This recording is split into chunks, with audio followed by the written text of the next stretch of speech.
start our discussion with that only. So obviously the question that comes to anyone's mind is, what exactly is behavioral finance and what is behavior in finance or financial behavior? There are so many things that is coming to one's mind and we are pondering upon. And we shall be discussing about, and we shall be starting our discussion with by understanding the concept of behavioral finance. So finance per se have different functions. Being a student of finance, I think it must be known to you that finance manager or the discipline called financial management have different decisions to take or different functions to perform. And one such important function is financing decision, to take financing decision. And those who are a beginner to the discipline called finance, I will just explain them. This financing decision is that once you have taken a decision to start some business, once you have taken a decision to start some new plant, new product line or anything new, so from where that finance will be arranged, that is called financing decision. You have taken a decision to start a business, and for that the required investment is say 1 crore. So from where that 1 crore will be arranged, a part of that 1 crore will be your own funding, one part of that 1 crore you will be borrowing it from your friends, then your banks, and then some other relatives. So how that 1 crore will be raised, that exactly is the financing decision. Then once the money is raised, then it has to be invested. And where you will be investing? Like that money will be invested maybe in buying machinery or buying plant, land and building. Some stocks will be buying, some technology, some computers, some equipments will be buying. So where that 1 crore will be invested, that is basically your investing decision. And the outcome of this financing and investing decision, and then you will start your business. And once your business will start, everybody start business with an intention to earn profit. Nobody wants to do any business to earn any loss, though there are losses also in most of the businesses, but nobody wants to incur any loss.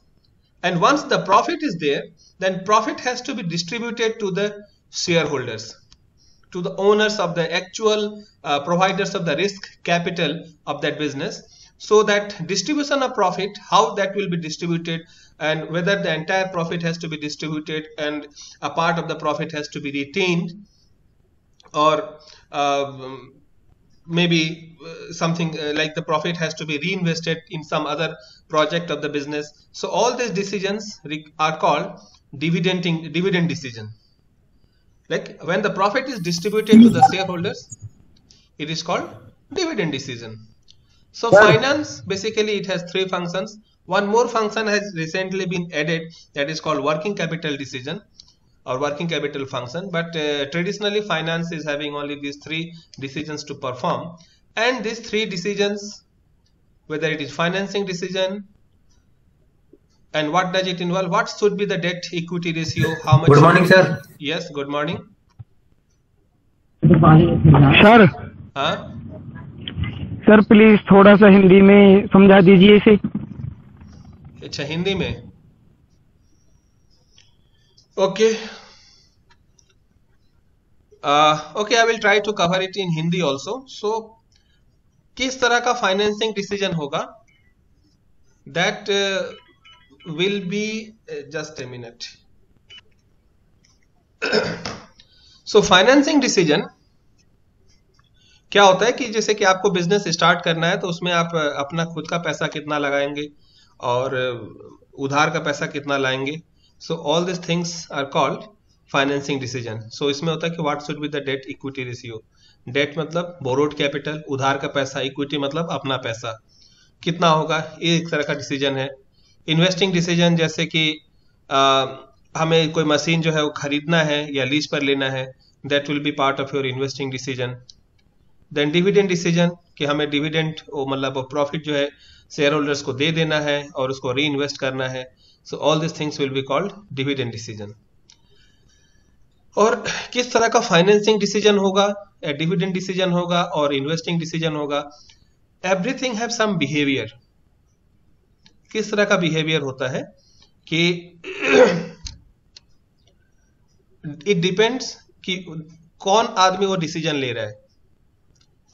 Suppose एक ऐसा आदमी है जिसको loan लेने से मतलब थोड़ी सी allergy है, वो लोन नहीं लेना चाहता, तो कोई भी बिजनेस जब वो स्टार्ट करेगा तो वो जो है हमेशा ये सोचेगा कि उसको लोन कम से कम लेना पड़े।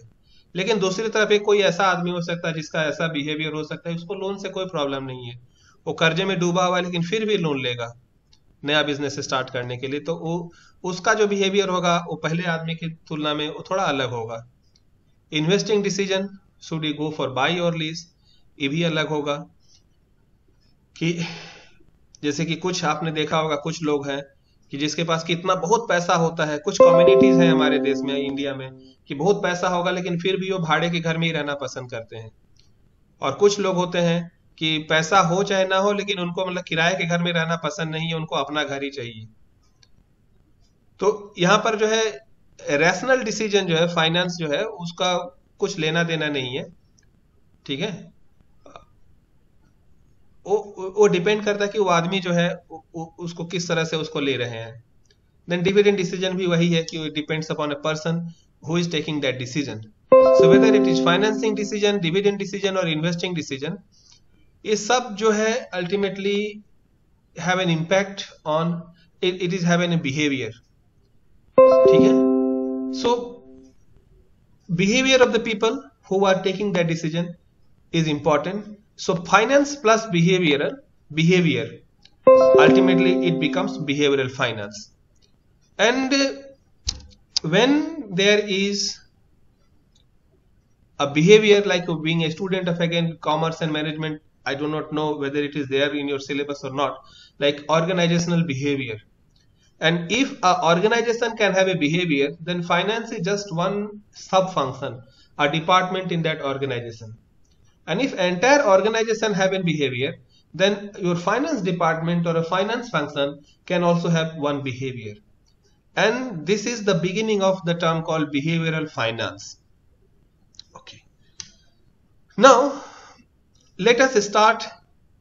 Let me tell you some stories. And let me start this discussion with one story. एक स्टोरी है, दो लोग हैं, एक राकेश है और एक चांदनी है, और दोनों एक दूसरे से बहुत प्यार करते थे, बहुत दिनों से वो लोग रिलेशनशिप में थे, प्यार करते थे, कॉलेज में साथ पढ़ाई की, यूनिवर्सिटी में साथ पढ़ाई किए, और जब साथ में उनको करने को कुछ नहीं बचा तो उन्होंने फिर शादी कर लिया। और शादी करने के बाद वो लोग हनीमून मनाने गए और सोचा कि कहाँ हनीमून मनाया जाए। सो हनीमून मनाने के लिए they have decided to go to a place called Las Vegas. Las Vegas एक प्लेस है अमेरिका में, United States of America. So they decided to celebrate and go to Las Vegas. And Las Vegas is known for its casinos. ठीक है, Las Vegas में लोग जो जाते हैं वहां पर है कि हर होटल में ऐसा कहा जाता है कि वहां पर कैसीनोज है, काफी जुआ खेलने की सारी व्यवस्था है। सो वहां पर वो लोग किसी होटल में रुके और उस होटल के जो ग्राउंड फ्लोर था वहां पर कैसीनो था, और वो लोग जो है they are very disciplined in the sense that they knew that when they will be going to Las Vegas and they will start playing casinos, so जो खेलना जब चालू करेंगे तो it gives temptation कि एक बार खेला तो और खेलते गए और उसके बाद हो सकता है कि they will lose lot of money. And therefore Rakesh and Chandni, both of them have decided कि okay, we shall be playing a casino only with a limited amount. We shall have a fixed budget. उस budget के अंदर अगर हमारा casino हो जाता है तो ठीक है, हम लोग उसके ज्यादा हम लोग कुछ नहीं छुएंगे। मतलब they have a very tight budget कि हमारा घूमने का बजट कितना है, होटल का बजट कितना है, खाने का बजट कितना है, वहां पर लोकल शॉपिंग का बजट कितना है, और कैसीनो का बजट कितना है, यानी जुआ खेलने का बजट कितना है। उन लोगों ने डिसाइड कर लिया और they stick to that plan very much. कभी वो लोग जीतते थे, कभी हारते थे, दिन भर घूमते थे, शाम को आते थे कैसीनो में जुआ खेलते थे। और एक दिन ऐसा हुआ कि राकेश जो है अपना जुआ खेलने के लिए, कैसीनो में जो खेलने के लिए, गैम्बलिंग के लिए जितना पैसा था उसका बजट में था, he had lost entire amount.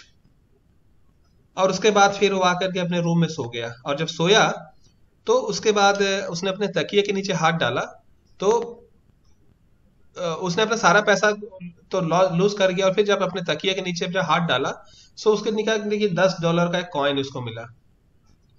ठीक है, सो उसने अपने बीबी को बोला कि ठीक है जस्ट आप सो, मैं थोड़ा नीचे से आता हूँ, और वो नीचे चला गया वापस जुआ खेलने के लिए। और उस दिन उसकी लक जो है साथ देना शुरू की, और वो $10 से खेलते खेलते खेलते खेलते उसको अराउंड $10 मिलियन उसने जीत लिए। He started playing with $10 and ultimately वो $10 से खेलते इतना उसकी लक उसने इतना फेवर की कि उसने $10 मिलियन उसने जो है जीत लिए उस $10 से उस रात। उसके बाद कसिनो वाले आए, बोले कि सर हमारी लिमिट इतनी ही है, अगर इससे ज्यादा अगर आपको खेलना है तो we can hire you one taxi and you can go to the next casino, और वहां पर आप जो है वो कैसीनो थोड़ा सा बड़ा है, और वहां पर आप जाके और अपना खेल कंटिन्यू कर सकते हैं। बोला ठीक है, एंड इसने सोचा कि टुडे इज माय डे, ठीक है, सो आज मैं और भी जीत करके रहूंगा। और उसने टैक्सी बुलाई गई, वो बगल वाले कैसीनो में गया जो कि और भी बड़ा था, वहां पर गया, और उसके बाद उसने सोचा कि since today is my day let me play big, and he bet entire $10 lakh. ठीक है, और उस क्या हुआ कि $10 लाख उसने लगा, और he lost all the money, सारे के सारे पैसे वो हार गया। और जब सारे के सारे पैसे हार गया, and then he came back to his room, और एज यूजुअल इसकी वाइफ ने दरवाजा खोला, और she asked what happened honey, did you went to casino and seems you lost money. उसका मुंह उतरा हुआ देख करके उसको समझ गई कि उसने कुछ पैसा जो है खो दिया है, कुछ पैसा वो हार गया है। बट कितना पैसा आपने खोया, कितना पैसा हारे हो? शुरू शुरू में प्यार था तो हनी और स्वीटू और बाबू सोना सब निकल रहा था, because it was honeymoon period, because the first 1 year of the marriage is honeymoon period, probation period, and सब कोई अपने चंद्रमुखी वाले फेज में रहते हैं। देन राकेश आया और बोला कि yes darling, but I lost only $10। उसने पूछा कितना आपने, कितना पैसा आपने लूज किया है, and he said I lost only $10। Okay. The question is, how much is the actual loss? Can anyone tell me? Is the loss actually $10 or it's $10 million? Can anyone? $10. $10. $10. $10 sir. $10 Yes, है, sir. लेकिन अगर वो just आधा घंटा पहले उसके पास $10 million था, और वहीं पर अगर वो खेल रोक देता तो आज उसके जेब में $10 मिलियन होता, और फिर वो नहीं कहता कि मेरे पास सिर्फ $10 है, तब बोलता कि मेरे पास तो $10 मिलियन है, I am a millionaire.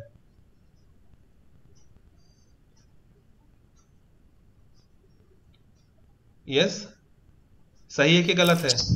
Yes, sir. Right, sir. सही है सर। सही है ना?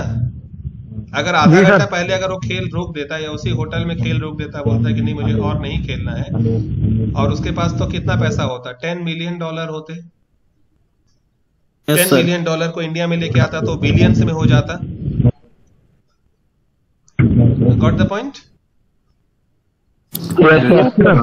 Okay, so the point is कि वो एक्चुअल लॉस कितना है, वेदर इट इज $10 और $10 मिलियन, इट डिपेंड्स कि आप कहां से किसको देख रहे हैं। ठीक है, आप कहां से वो अपना जो है अनुमान लगा रहे हैं, कि आप देख कहां से रहे हैं। आज जैसे मार्केट जब सेंसेक्स खुला तो मान लीजिए 58,000 पे है, कोई आदमी बोलेगा कि मार्केट जो है बहुत नीचे चला गया। क्यों? क्योंकि उसने जो है 1 महीना पहले जो है अपने बॉम्बे स्टॉक एक्सचेंज का मार्केट को देखा था, जब वो 63,000 पे था, और आज 57,000 पे है, 58,000 पे है। 1 महीना पहले 63,000 पे था, तो उसको अच्छा 63,000 पहले मैंने देखा था और आज ये 58 पे आ गया, उसको लगेगा कि उसके लिए क्या है कि मार्केट जो 5,000 पॉइंट नीचे है। लेकिन अगर कोई आदमी जो है सपोज वो मार्केट में उसने 10 साल पहले पैसा इन्वेस्ट किया, उसके बाद बीच में कहीं चला गया, उसने कुछ नहीं देखा, और फिर आज उसने देखा, तो 10 साल पहले मार्केट जो है अराउंड 10,000 लेवल पे था, और आज 58,000, को बोलेगा वाह मार्केट 58,000, 5 गुना 6 गुना ज्यादा बढ़ गया। ठीक है, क्यों? उसका रेफरेंस पॉइंट अलग है, वो कहां से देख रहा है इस चीज को। ठीक है, किस पॉइंट से कंपेयर कर रहा है। Yes, sir. Another example, India को जब ओलंपिक में एक ब्रॉन्ज मेडल मिलता है तो पूरे देश में फटाके फूटने शुरू हो जाते हैं। ठीक है, एक ब्रॉन्ज मेडल मिलता है तो पूरे देश में सेलिब्रेशन शुरू हो जाता है कि या so and so have got bronze medal in Olympic. ठीक है, क्यों? क्योंकि हमने ये एक्सपेक्ट करके गए, हम लोग ये एक्सपेक्ट करके जाते हैं कि हमें कुछ नहीं मिलेगा, और उसमें अगर एक कांस्य पदक भी मिल जाता है तो हम लोग सोचते हैं कि वाह हमने बहुत बड़ा तीर मार लिया, हमने बहुत कुछ मिल गया। ऑन द अदर हैंड, अगर किसी को, कोई चाइनीज है, उसको सिल्वर मेडल मिलता है तो दुखी रहता है। क्यों? क्योंकि वो इस एज को गया था कि उसको गोल्ड मेडल मिलेगा। ठीक है, अच्छा एक चीज आप लोग कोई बता सकते हैं just out of the track, Olympic में गोल्ड मेडल, सिल्वर मेडल और ब्रॉन्ज मेडल होता है, कौन सा मेडल है जो कि हारने पर मिलता है?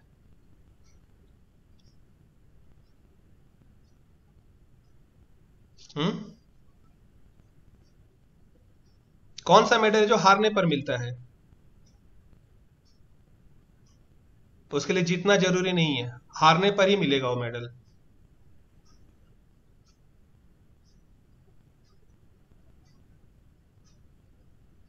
यानी कोई सुनाई दे रहा है आवाज मेरी? Yes, sir. कौन सा मेडल है जो हारने पर मिलता है?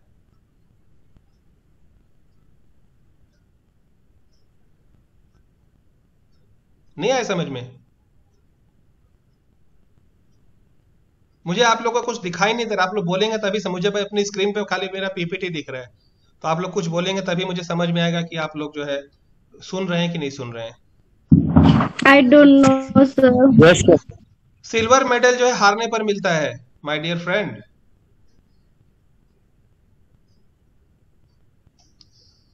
सिल्वर मेडल किसको मिलता है? हारने पर सर। किसको? जो गोल्ड मेडल, जो फाइनल मैच होता है उसमें जो जीता उसे तो गोल्ड मिला, और जो हारा उसे क्या मिला? सिल्वर मिला। लेकिन ब्रॉन्ज मेडल जो होता है वो जीतने पर मिलता है। कैसे? जो दोनों आई थिंक आवाज में इको हो रही है, जो दोनों सेमीफाइनल जो हारे रहते हैं, फिर वो दोनों आपस में खेलते हैं ना। आप लोगों को पता है ना, जो दोनों सेमीफाइनल हारे रहता है फिर वो लोग खेलते हैं, और उसमें जो जीतता है उसको सिल्वर मेडल मिलता है। Yes sir. तो इसीलिए कई बार जो होता है जो sorry silver medal, bronze medal मिलता है, जो दोनों सेमीफाइनल हारा रहता है और उसके बाद दोनों लोग आपस में फिर खेलते हैं तो उसको जो है ब्रॉन्ज मेडल मिलता है। तो पॉइंट इज, कभी इसीलिए जो हमारे देश में या मीडिया में जो ब्रॉन्ज मेडल जीतता है उसकी हाइप ज्यादा होती है than silver medal. Actually silver medal जो है ब्रॉन्ज से ज्यादा बड़ा मेडल होता है, लेकिन मीडिया में हाइप किसकी ज्यादा होती है? जो ब्रॉन्ज मेडल लेके आता है, क्योंकि वो जीत करके आता है। ठीक है, उसकी ज्यादा चर्चा होती है कि उसने इसको हराया, उसको हराया, यहां जीता, ऐसे हारा, ऐसे इसको हराया। और सिल्वर मेडल जो हारने पर मिलता है, and that's why gold medal के बाद सबसे ज्यादा अगर टॉक्ड अबाउट मेडल होता है इट्स ब्रॉन्ज मेडल। यहां पर भी आप बिहेवियरल फाइनेंस से सोच सकते हैं कि एक्चुअल में बड़ा कौन है, सिल्वर मेडल है कि ब्रॉन्ज मेडल है, और इसको ज्यादा मीडिया टाइम मिलता है, मीडिया का अटेंशन ब्रॉन्ज वाले को ज्यादा मिलता है देन सिल्वर मेडल। एनीवे, सो ये हो गया कि आपने क्या एक्सपेक्ट किया था और उसके हिसाब से आप अपना सारा गेन और लॉस कैलकुलेट कर रहे हैं। Let us go to another story. Now here there is no correct answer. Correct answer कुछ भी नहीं है, वो हो सकता है $10 भी सही है, $10 मिलियन भी सही है। एक बार जब यश चोपड़ा की लम्हे फ्लॉप हो गई, यश चोपड़ा जब फिल्में बना रहे थे उनकी लम्हे फ्लॉप हुई और भी एक मूवी फ्लॉप हो गई थी, और उसके बाद उनसे मीडिया वालों ने पूछा कि आपकी फ्लॉप हो गया, आप क्या करेंगे? तो उन्होंने कहा कि मैं मुंबई 200 रुपए लेकर के आया था, और जब तक मेरे पास 200 रुपए हैं तब तक मैं प्रॉफिट में हूं। बट क्या वो बात सही है?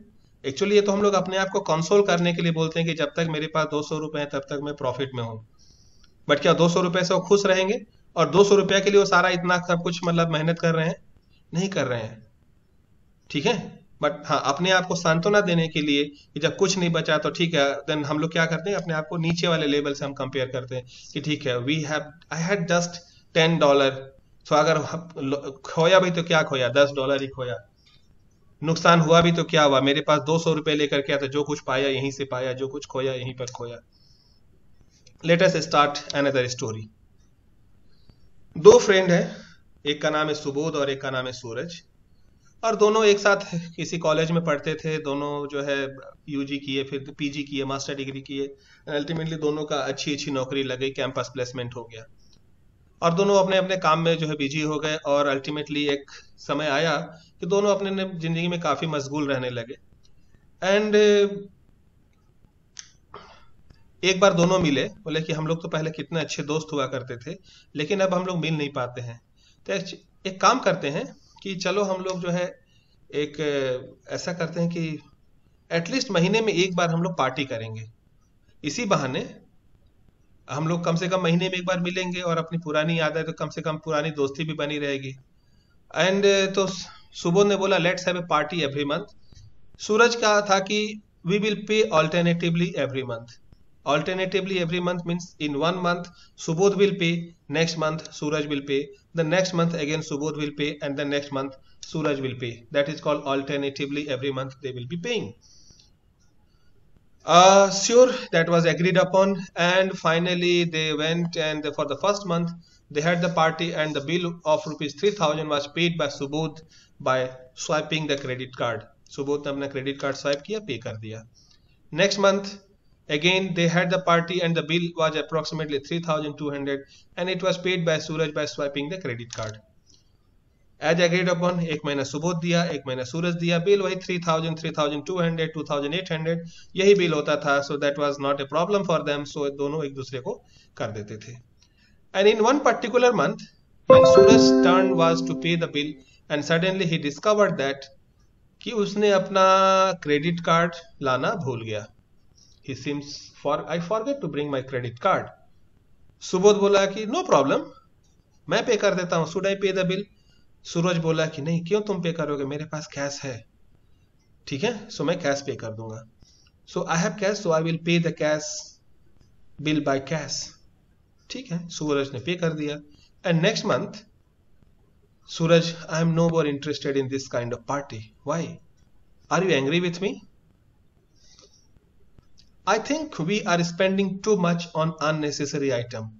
आज सूरज को यह एहसास हुआ, ये ज्ञान हुआ कि वो जो है unnecessary item पे बहुत ज्यादा खर्च कर रहा है. क्यों? The question is what makes Suraj feel so? Any answer? सूरज को ये क्यों लगा कि वो ज्यादा खर्च कर रहा है? इतने दिनों तक उन लोगों ने पार्टी किया, वो नहीं समझ में आया, और अचानक सूरज को ये रियलाइजेशन क्यों हुआ? This is my question.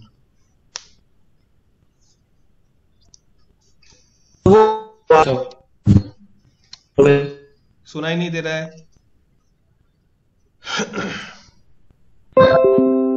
आवाज नहीं आ रही है आप लोग की, कुछ नहीं आ रहा.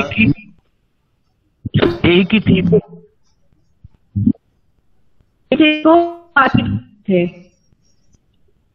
आप लोग की कोई आवाज मुझे नहीं आ रही है. मेरी आवाज आप लोग को सुनाई दे रही है?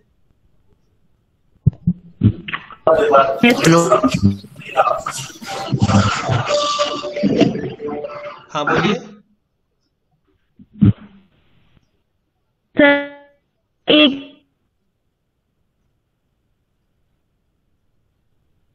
कोई आवाज नहीं आ रही है.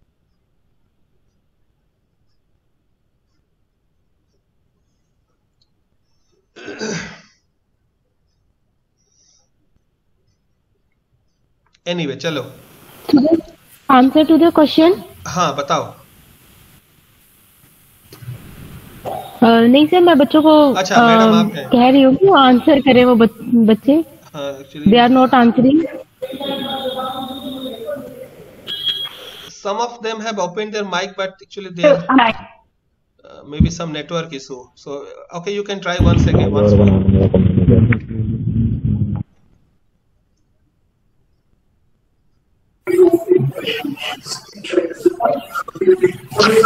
हेलो. हाँ बताइए.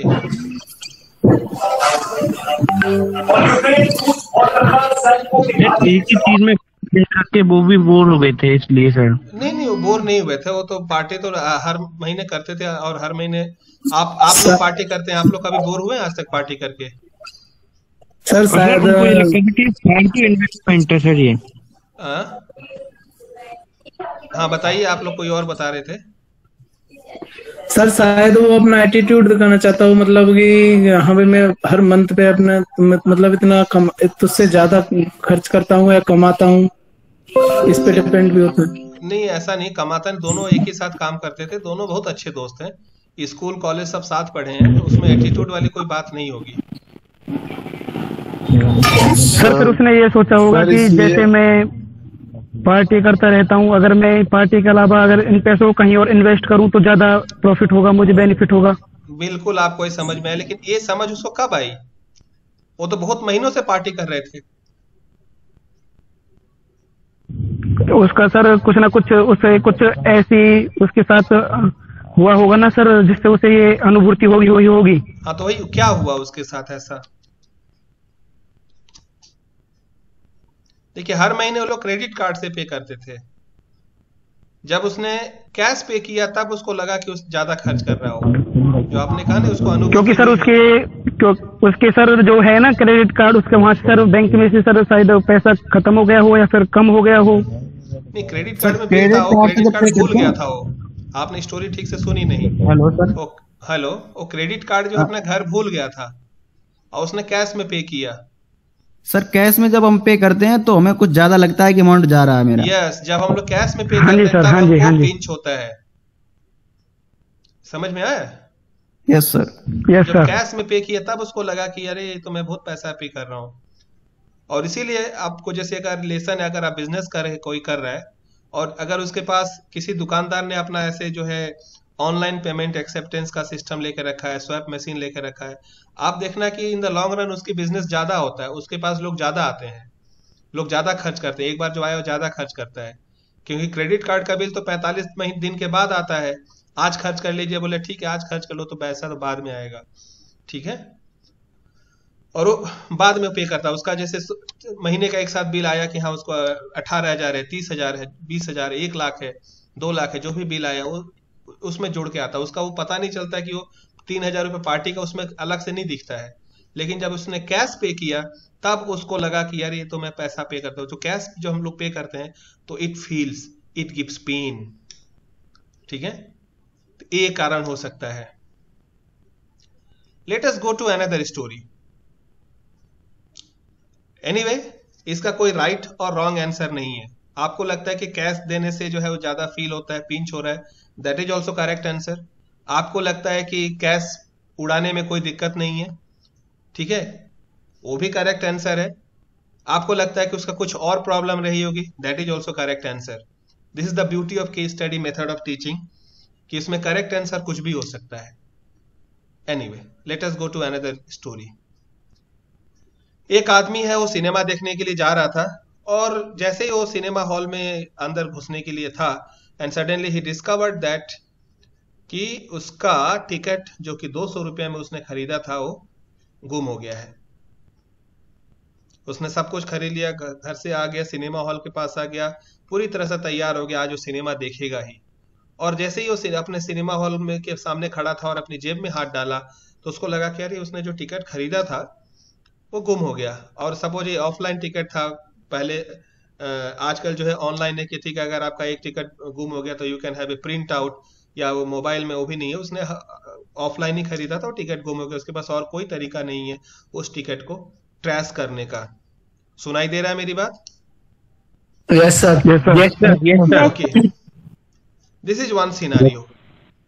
और इसमें जो है अब उसके पास है कि अगर उसको सिनेमा देखना है तो उसको एक और टिकट खरीदना पड़ेगा, और एक और टिकट वो खरीदता है तो टोटल उसका खर्च कितना हो गया? 400 रुपया हो गया। एक सिनेमा जो कि 200 रुपया का बराबर था वैल्यू, उसके लिए उसने 400 रुपया पे किए।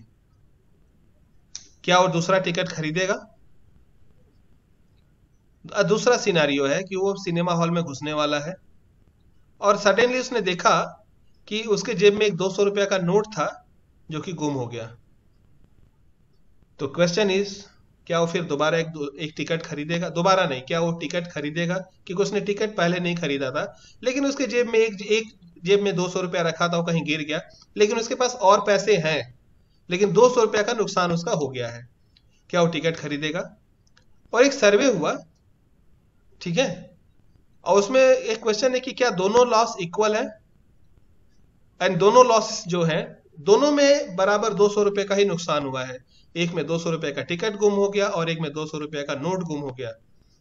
तो दोनों तो लॉस पैसे के टर्म्स में बिल्कुल बराबर है, लेकिन क्या दोनों लॉसेस का ट्रीटमेंट एक जैसा होगा?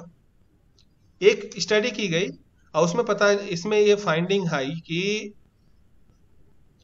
जब उसका सिनेमा हॉल का टिकट गुम हो गया था तो 54% लोगों ने दूसरा टिकट नहीं लिया। 54% लोगों ने दूसरा टिकट नहीं लिया, घर चले गए। लेकिन जब उसका 200 रुपए का नोट गुम हुआ था, उसमें 88% लोग, बुरा तो लगा, 200 रुपए का नोट गुम हो गया, बुरा लगा, लेकिन 88% लोगों ने टिकट खरीदा और सिनेमा देखा। यानी सिर्फ 12% लोग जो है वो घर वापस गए, और पहले केस में 54% लोग जो है वो वापस चले गए। ठीक है, यानी कि 4 गुना ज्यादा लोग जो है उन्होंने सिनेमा नहीं देखा उस दिन। ऐसा अगर सिचुएशन है, अब ऐसा क्वेश्चन है कि ऐसा क्यों, ऐसा क्यों होता है? आप लोग अकाउंटिंग पढ़ते हैं? Accounting yes sir. अकाउंटिंग जब पढ़ते हैं तो जैसे ही हमने सिनेमा देखने के बारे में हमने सोचा, हमारे दिमाग में एक एंटरटेनमेंट अकाउंट क्रिएट हो गया, और उसमें जैसे ही हमने 200 रुपए का टिकट खरीदा, वो एक अकाउंट जो है 200 रुपए से क्रेडिट हो गया, और जैसे वो टिकट लॉस हुआ वो अकाउंट बैलेंस हो गया, वो टिकट अकाउंट क्लोज हो गया। लेकिन जैसे ही हमारा नोट जब हमारा गुम हुआ तो हमारे अकाउंट अभी भी ओपन है, वो हमारे दिमाग में मेंटल अकाउंटिंग, और वी कैन, जब हम दूसरा टिकट खरीदेंगे तभी जाके वो हमारा वो अकाउंट बैलेंस हो रहा है। दिमाग में हमारे दिमाग में है कि हाँ वो तो कहीं कुछ और है। सो ये सारी चीजें हैं which gives an impetus to study a new discipline called behavioral finance. Now, having understood all these stories, now let us start understanding behavioral finance. So first thing है कि किसी भी आदमी का जो बिहेवियर कैसा होगा, वो इन्वेस्ट करेगा नहीं करेगा, वो कैसीनो में जाएगा नहीं जाएगा, वो क्रेडिट कार्ड से पे करेगा कैश में पे करेगा, it depends to a lot extent about the learning. उसकी लर्निंग क्या है? What is learning?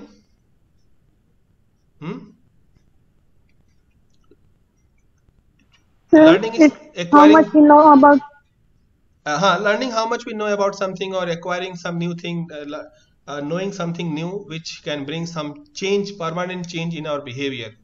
So that is learning. आपको क्रेडिट कार्ड से पे करना आता है, that is also one kind of learning. आपको कैसीनो में गैम्बलिंग करना आता है, that is also one kind of learning. You know how to invest money in the stock market, that is your learning. Okay?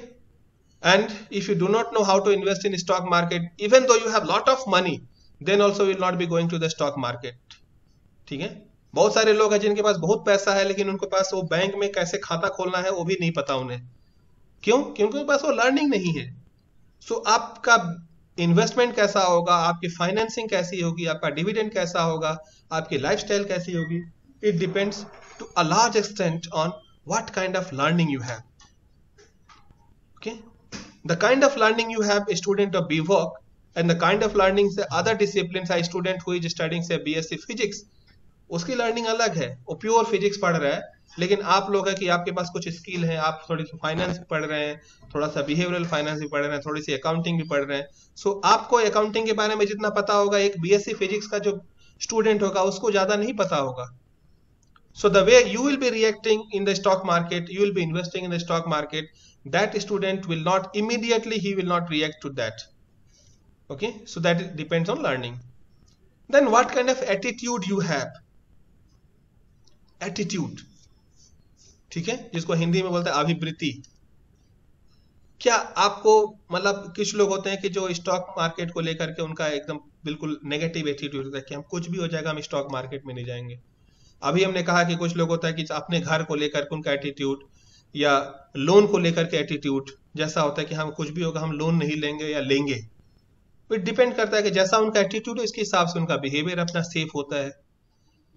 Personality, ठीक है, personality क्या होती है कि how you react in A given situation, that defines your personality. आप कैसे react करते हैं। अभी यूक्रेन और रसिया का क्राइसिस चल रहा है, रसिया अगर मान लो यूक्रेन के ऊपर अटैक कर दिया, उसके बाद उसका रिएक्शन हमारे भारत में भी होगा। कैसे होगा? स्टॉक मार्केट पे होगा। और उस जो रिएक्शन होगा कि स्टॉक मार्केट या तो नीचे आएगा या ऊपर जाएगा, ठीक है, जैसा भी होगा उसके बाद आप कैसे उसको रिएक्ट करते हैं। कुछ लोग इसको जो है एक प्रॉफिट की तरह देखेंगे, कुछ लोग इसको एक लॉस की तरह देखेंगे। How you react to that given situation, this is called personality. ठीक है, कोरोना जब आया कुछ लोगों ने मतलब रास्ते में खिचड़ी खिलाना चालू कर दिया, कुछ लोगों ने दवाइयों का ब्लैक मार्केटिंग शुरू कर दिया। एक ही इवेंट है, दो अलग अलग reaction. Why? This defines their personality. Then perception, how you perceive the things, आप कैसे चीजों को देख रहे हैं। एक ही चीज को आप जो है पॉजिटिव तरीके से देख सकते हैं, नेगेटिव तरीके से देखते हैं, अपॉर्चुनिटी की तरह हिसाब से देख सकते हैं, तो ना आपदा में अवसर, आपदा में अवसर आप देख सकते हैं कि कैसे आपने देखा उस चीज को। ये हो गया आपका परसेप्शन। और learning, attitude, perception and personality, everything is studied in a discipline called psychology. ठीक है, देन आपका जो बिहेवियर होगा it depends to a large extent on the social environment you have. What kind of social environment आपके आसपास, आप दिल्ली में रहते हैं या हरियाणा या गुड़गांव में रहते हैं, आपका सोशल एनवायरनमेंट कैसा है।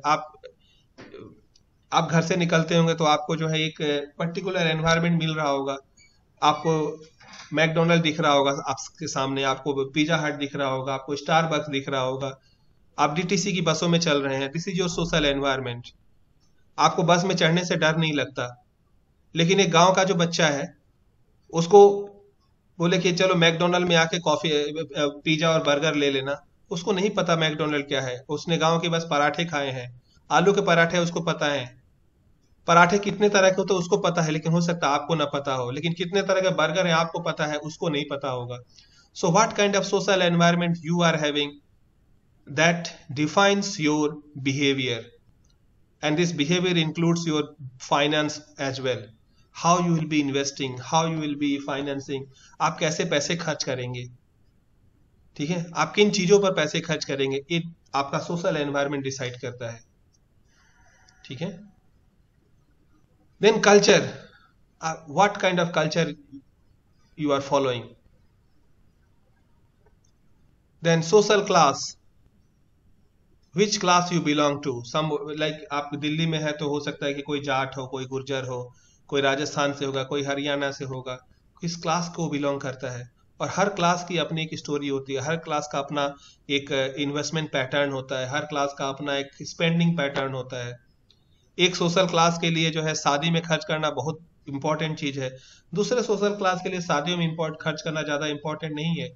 उसके लिए हो सकता है कि पार्टी करना ज्यादा इंपॉर्टेंट हो, शादी इज नॉट दैट इंपॉर्टेंट। या दूसरे सोशल क्लास के लिए एजुकेशन पे खर्च करना ज्यादा इंपॉर्टेंट हो सकता है। So what kind of society you belongs to, that is important.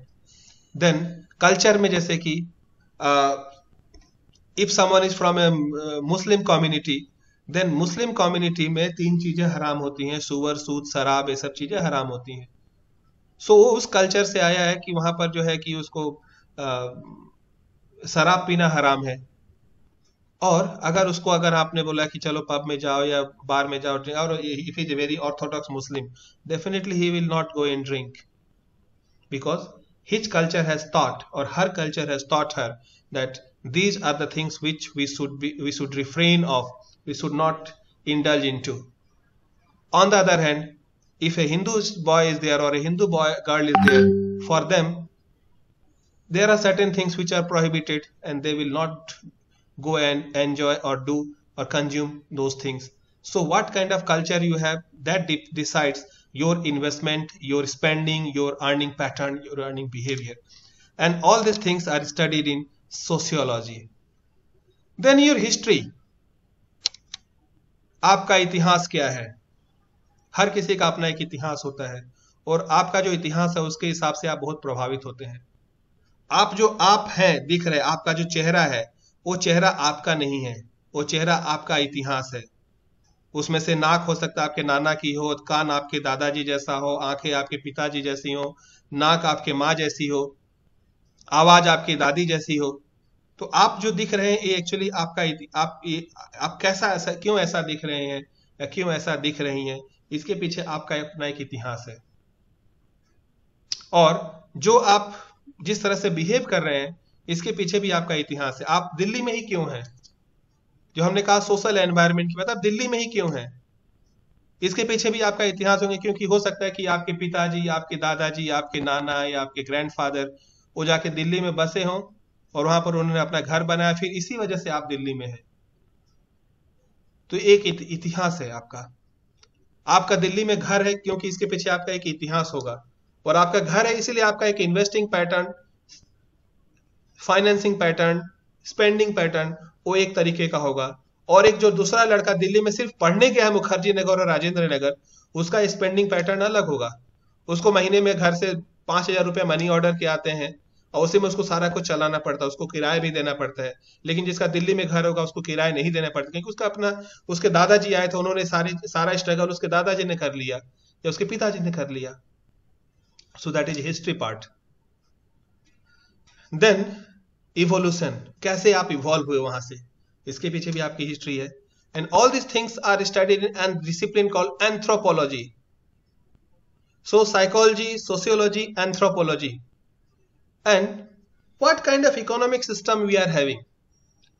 जैसे इकोनॉमिक सिस्टम, जैसे कि होता है कि these are the institutional arrangement to run the economy. एक इंस्टीट्यूशनल अरेंजमेंट है, किस तरह का? हम लोग जो सोशलिस्ट इकोनॉमिक सिस्टम है कि कैपिटलिस्ट इकोनॉमिक सिस्टम है या मिक्स्ड इकोनॉमी है, ये हमारा इकोनॉमिक सिस्टम डिसाइड करता है। Predominantly there are two types of economic system prevailing in the world, pure. One is the command economy, pure command economy, and another is the market economy. Market economy, like everything will be driven by the market forces. हमें जो पसंद है हम वो produce करेंगे और हमें जो पसंद है हम वो खाएंगे, और हम जो खाएंगे वो कोई बेचने वाला भी होगा। अगर मुझे पसंद है मैं दारू पीऊं तो मैं दारू पीने का मुझे पूरी आजादी है। और मेरे जैसे बहुत सारे लोग इस तरह की सोच रखते हैं। तो कोई ऐसा आदमी भी होगा जिसको लगे कि हाँ दारू बेचना जो है बहुत ही अच्छा बिजनेस है, और फिर दारू बना के बेचेगा वो, क्योंकि उसके पास मेरे जैसे कस्टमर है। मुझे लगता है कि मुझे कॉफी पीनी चाहिए, मुझे लगता है कि मुझे चाय पीना चाहिए, तो मैं चाय पीऊंगा। और इस तरह से जो दूसरे तरफ के कुछ लोग हैं जिनको लगता है कि चाय पीना एक अच्छा बिजनेस, चाय बना के बेचना एक अच्छा बिजनेस है, they can do that. This is pure market economy. On the other hand there is another extreme called command economy. What is command economy? Everything will be dictated by the government. The state will decide what you have to consume and what you should not. The example is North Korea. आपको कैसे बाल रखने हैं, it will be dictated by the state. Kim Jong बोलेगा कि आपको ऐसे बाल रखने हैं, यही स्टाइल आपको रखना है, इसके अलावा आपको कुछ नहीं रखना है। किससे आपको शादी करनी है, शादी करने के पहले आपको परमिशन लेनी पड़ेगी, ठीक है? Everything will be dictated by the state. And in between this, India, we have adopted a system of mixed economy. ना तो हम लोग मार्केट की तरफ गए ना कमांड की तरफ गए, हम लोग मिक्स्ड में गए। And that's why we have public sector as well as the private sector, both of them working together. Private sector भी है, पब्लिक सेक्टर भी है, ठीक है? हमारे पास जैसे स्टेट बैंक ऑफ इंडिया है, एक गवर्नमेंट का बैंक, देन यस बैंक भी है, प्राइवेट बैंक, और दोनों एक साथ काम कर रहे हैं because we have adopted a system of mixed economy. So हमारा बिहेवियर कैसा होगा, हम किस बैंक में अकाउंट खोलेंगे, सरकारी या प्राइवेट में, हम कैसे पैसा खर्च करेंगे, कहां पैसा इन्वेस्ट करेंगे, ठीक है? ये डिपेंड करता है हमारे इकोनॉमिक सिस्टम में, किस तरह का इकोनॉमिक सिस्टम है। अगर आप नॉर्थ कोरिया में होते तो आपको कहीं भी पैसा खर्च करने की आजादी नहीं होती। अगर आप रसिया या चाइना में होते तो आपको कहीं भी पैसा इन्वेस्ट करने की आजादी नहीं होती, ठीक है? कहीं से भी पैसा रेज करने की आजादी नहीं होती। But you R India, so that's why you are having such kind of specific behavior, especially in terms of finance and economics. And this is because we have adopted a particular economic system which is called mixed economy, mixed economic system. Then what kind of economic status you have? Economic status means above poverty line, not below poverty line. So If you are above poverty line, you will be having certain kind of privileges, certain kinds of rebate. If you are below poverty line, then you will be given some subsidies, and accordingly you will be having, you will just behave. Okay? जो गरीब लोग होते हैं उन्हें subsidy मिलती है, जो अमीर लोग होते हैं उनको रिबेट मिलती है टैक्स में, और जो सैलरी क्लास होता है, मिडिल क्लास, उनको मिलती है टीवी पर डिबेट. ओके, सो एक शायरी हो गई कि जो गरीब है उनको मिली सब्सिडी, जो अमीर है उन्हें मिली रिबेट, और मिडिल क्लास को मिली टीवी पर एक अच्छी सी डिबेट. ठीक है? So economic status, and this things are studied in economics. And then political system. What kind of economic system we should have? Actually, that is dictated by the political system. The way our political system is functioning since 2014, it was not functioning before 2014. 2014 के पहले हमारा political system अलग तरीके से काम करता था, और 14 के बाद एक अलग तरीके से आ गया. क्यों? क्योंकि हमारे सेंटर में एक ऐसी सरकार आई जिसकी पॉलिटिकल आइडियोलॉजी जो पुरानी सरकार थी उससे अलग है. ठीक है? And I am not going into that debate कि इट इज गुड और bad, but I am just, please mark my words, I am saying that इसकी आइडियोलॉजी अलग है जो पहली सरकार की थी, और अलग है तो उसके अलग अपने डिसीजंस होंगे. उसका डिसीजन होगा कि एयर इंडिया को प्राइवेटाइज कर दिया जाए, इसका डिसीजन है कि नाल्को के शेयर्स को और डिसइन्वेस्ट कर दिया जाए, पब्लिक सेक्टर अंडरटेकिंग्स में अपनी इक्विटी घटाई जाए, प्राइवेट सेक्टर को और बढ़ावा दिया जाए.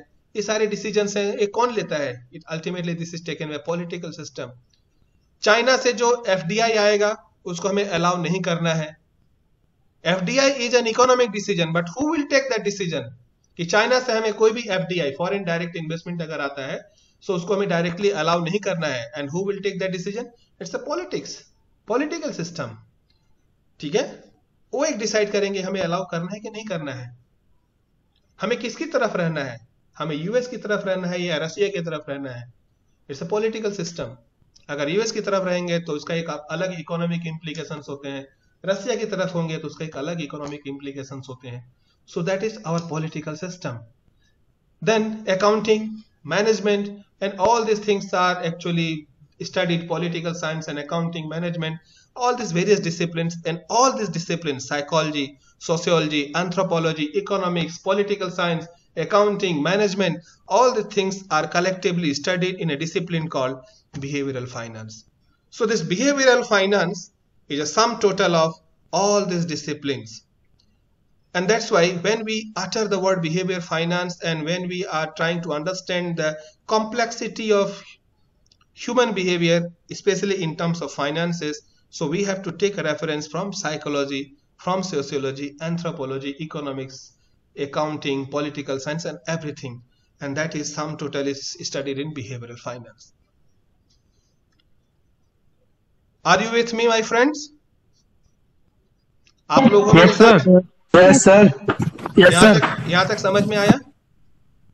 Yes sir. Yes sir. कोई question? Yes. No sir. Okay. Now the question is it different from the traditional finance? Behavioral finance ये ट्रेडिशनल फाइनेंस से कितना अंतर अलग है? पहला तो है कि ये अलग है. बिहेवियरल फाइनेंस इस ट्रेडिशनल फाइनेंस से अलग है. कैसे? एक मिनट, ये कहाँ आ गया? How? There are certain differences between the traditional finance and behavioral finance. पहला है कि ट्रेडिशनल फाइनेंस से एज्यूम करता है कि जो लोग हैं कोई भी डेटा उसको करेक्टली प्रोसेस करेंगे. ठीक है? एप्रोप्रिएटली, पूरा एकदम सब कुछ. But behavioural finance, people employ imperfect rules of thumb to process data, which includes biases in their belief and predisposes them to commit errors. एक आपको उदाहरण दे रहा हूं. अब आप बताइए, जब मैंने लिखा कि मंदिर वहीं बनाएंगे, मैंने कहीं लिखा कि मैं अयोध्या या काशी की बात कर रहा हूं? No sir. नो. लेकिन जैसे हम बोले मंदिर वहीं बनाएंगे, आपके दिमाग में क्या घुसा? उनका दिमाग में ये घुसा कि वो अप्सरा मंदिर बनवाए। हाँ सस्पेंस यही था सर, मंदिर कहाँ पे बनेगा। हाँ हाँ जी सर, राम मंदिर। राम मंदिर। लेकिन मैंने फिर शाम को लिखा कि भाई मैं तो अपने गांव के मंदिर की बात कर रहा था। समझ में आया? Yes sir, yes. सो ही है। तो एक्चुअली जो ट्रेडिशनल फाइनेंस है उस मतलब और बिहेवियरल फाइनेंस में भी यही अंतर है कि हम लोग इम्परफेक्ट रूल ऑफ थंब हम लोग यूज करते हैं कि जैसे कि हमने जैसे ही जब मैं मंदिर बोला, मंदिर बोलते ही हमारे दिमाग में कुछ एक सेट ऑफ मंदिर आ जाते हैं कि वही होगा। ऐसा नहीं होता है, ठीक है? तो बिहेवियरल फाइनेंस जो है वैसा ही सारे सब कुछ इम्परफेक्शंस के बीच में बिहेवियरल फाइनेंस होता है। People view all decisions through the transparent and objective lens of risk and return. ये ट्रेडिशनल फाइनेंस है कि लोग जो है सब कुछ बिल्कुल अच्छी तरह से ध्यान देंगे और उसका रिस्क और रिटर्न सब कुछ देख करके देन उसके बाद लोग उसमें डिसीजन लेंगे। लेकिन perception of risk and return are significantly influenced by how decisions are framed. Decisions जो है कैसे उसको फ्रेम किया जा रहा है, डिसीजंस को कैसे आप उस चीज को कैसे रख रहे हैं, ठीक है?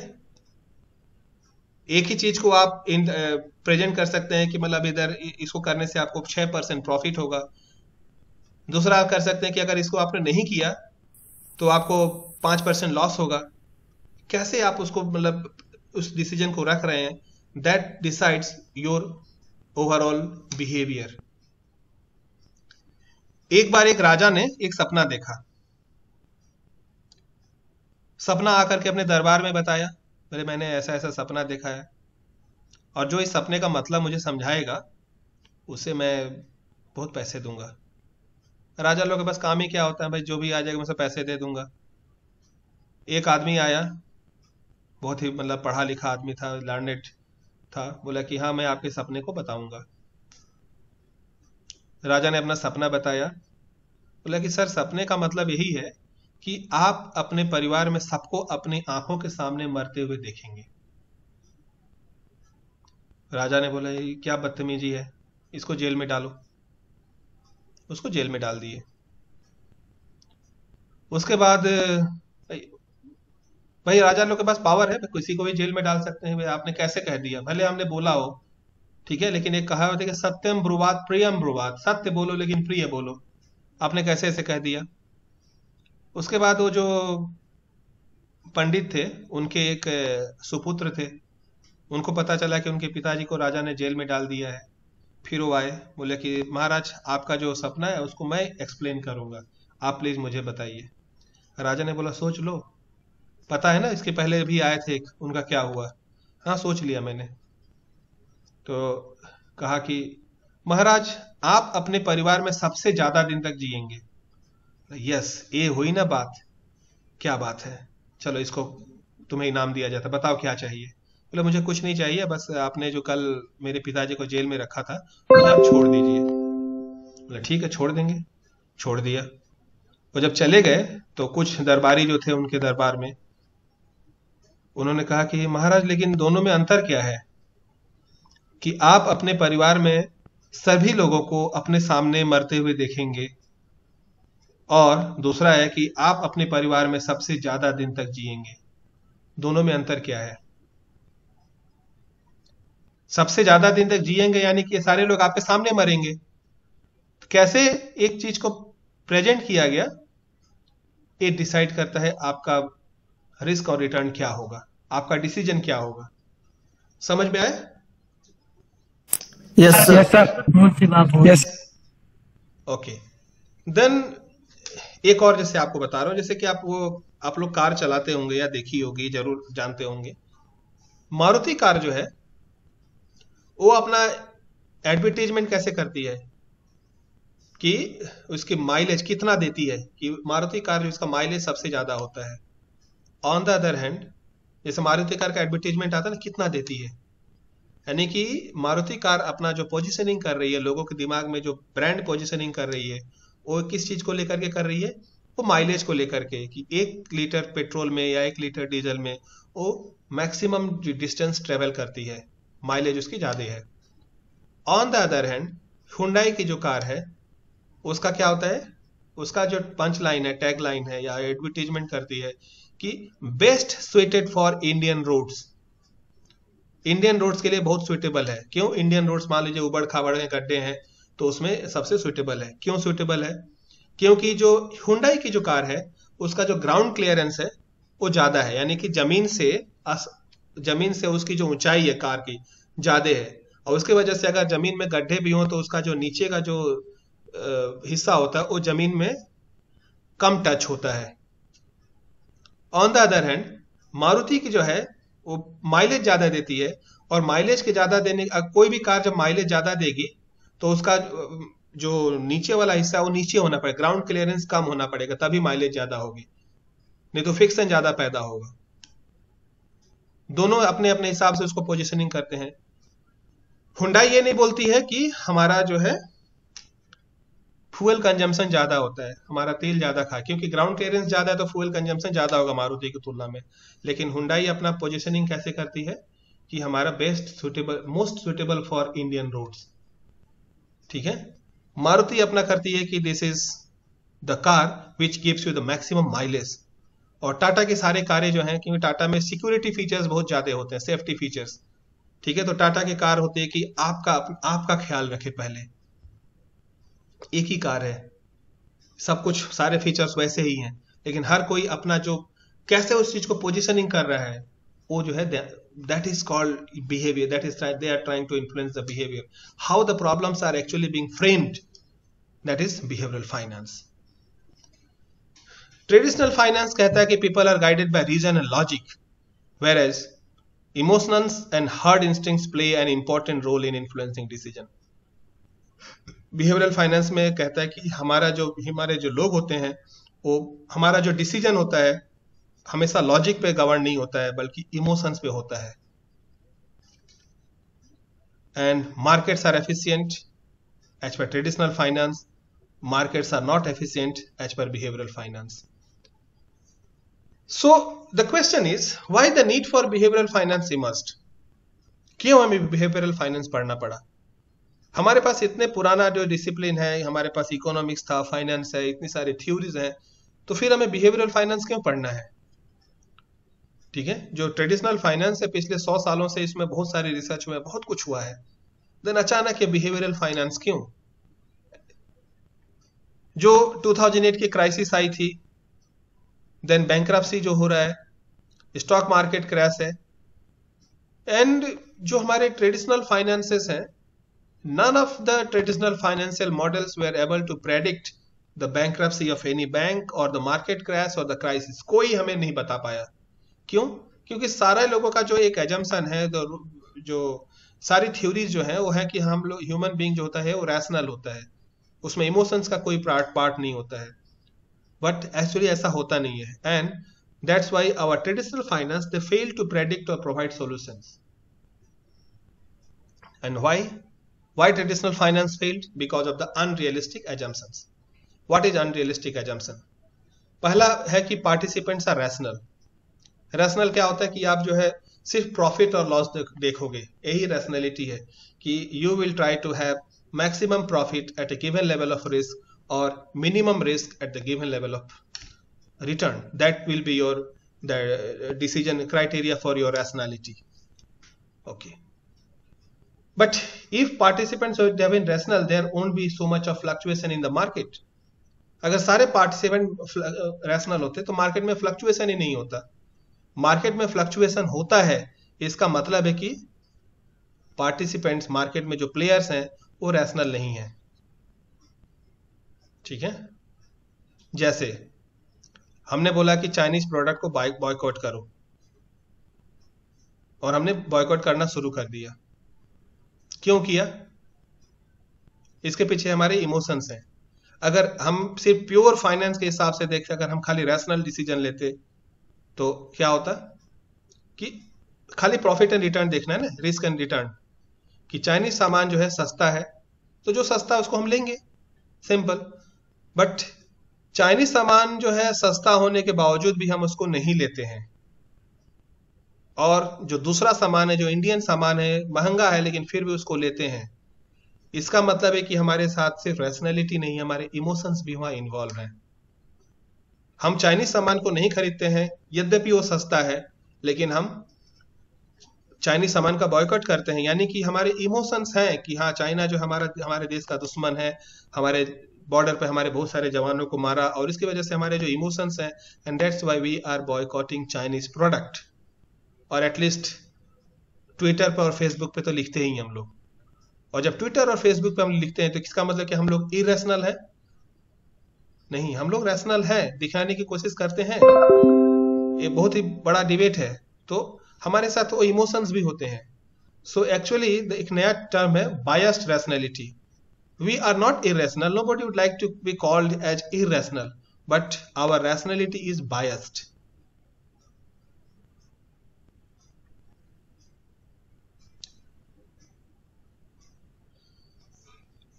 नेक्स्ट एजम्पशन जो होता है ट्रेडिशनल फाइनेंस में, जो सारी थ्योरीज हैं उसमें एक एजम्पशन होता है कि investors take care of all the available options.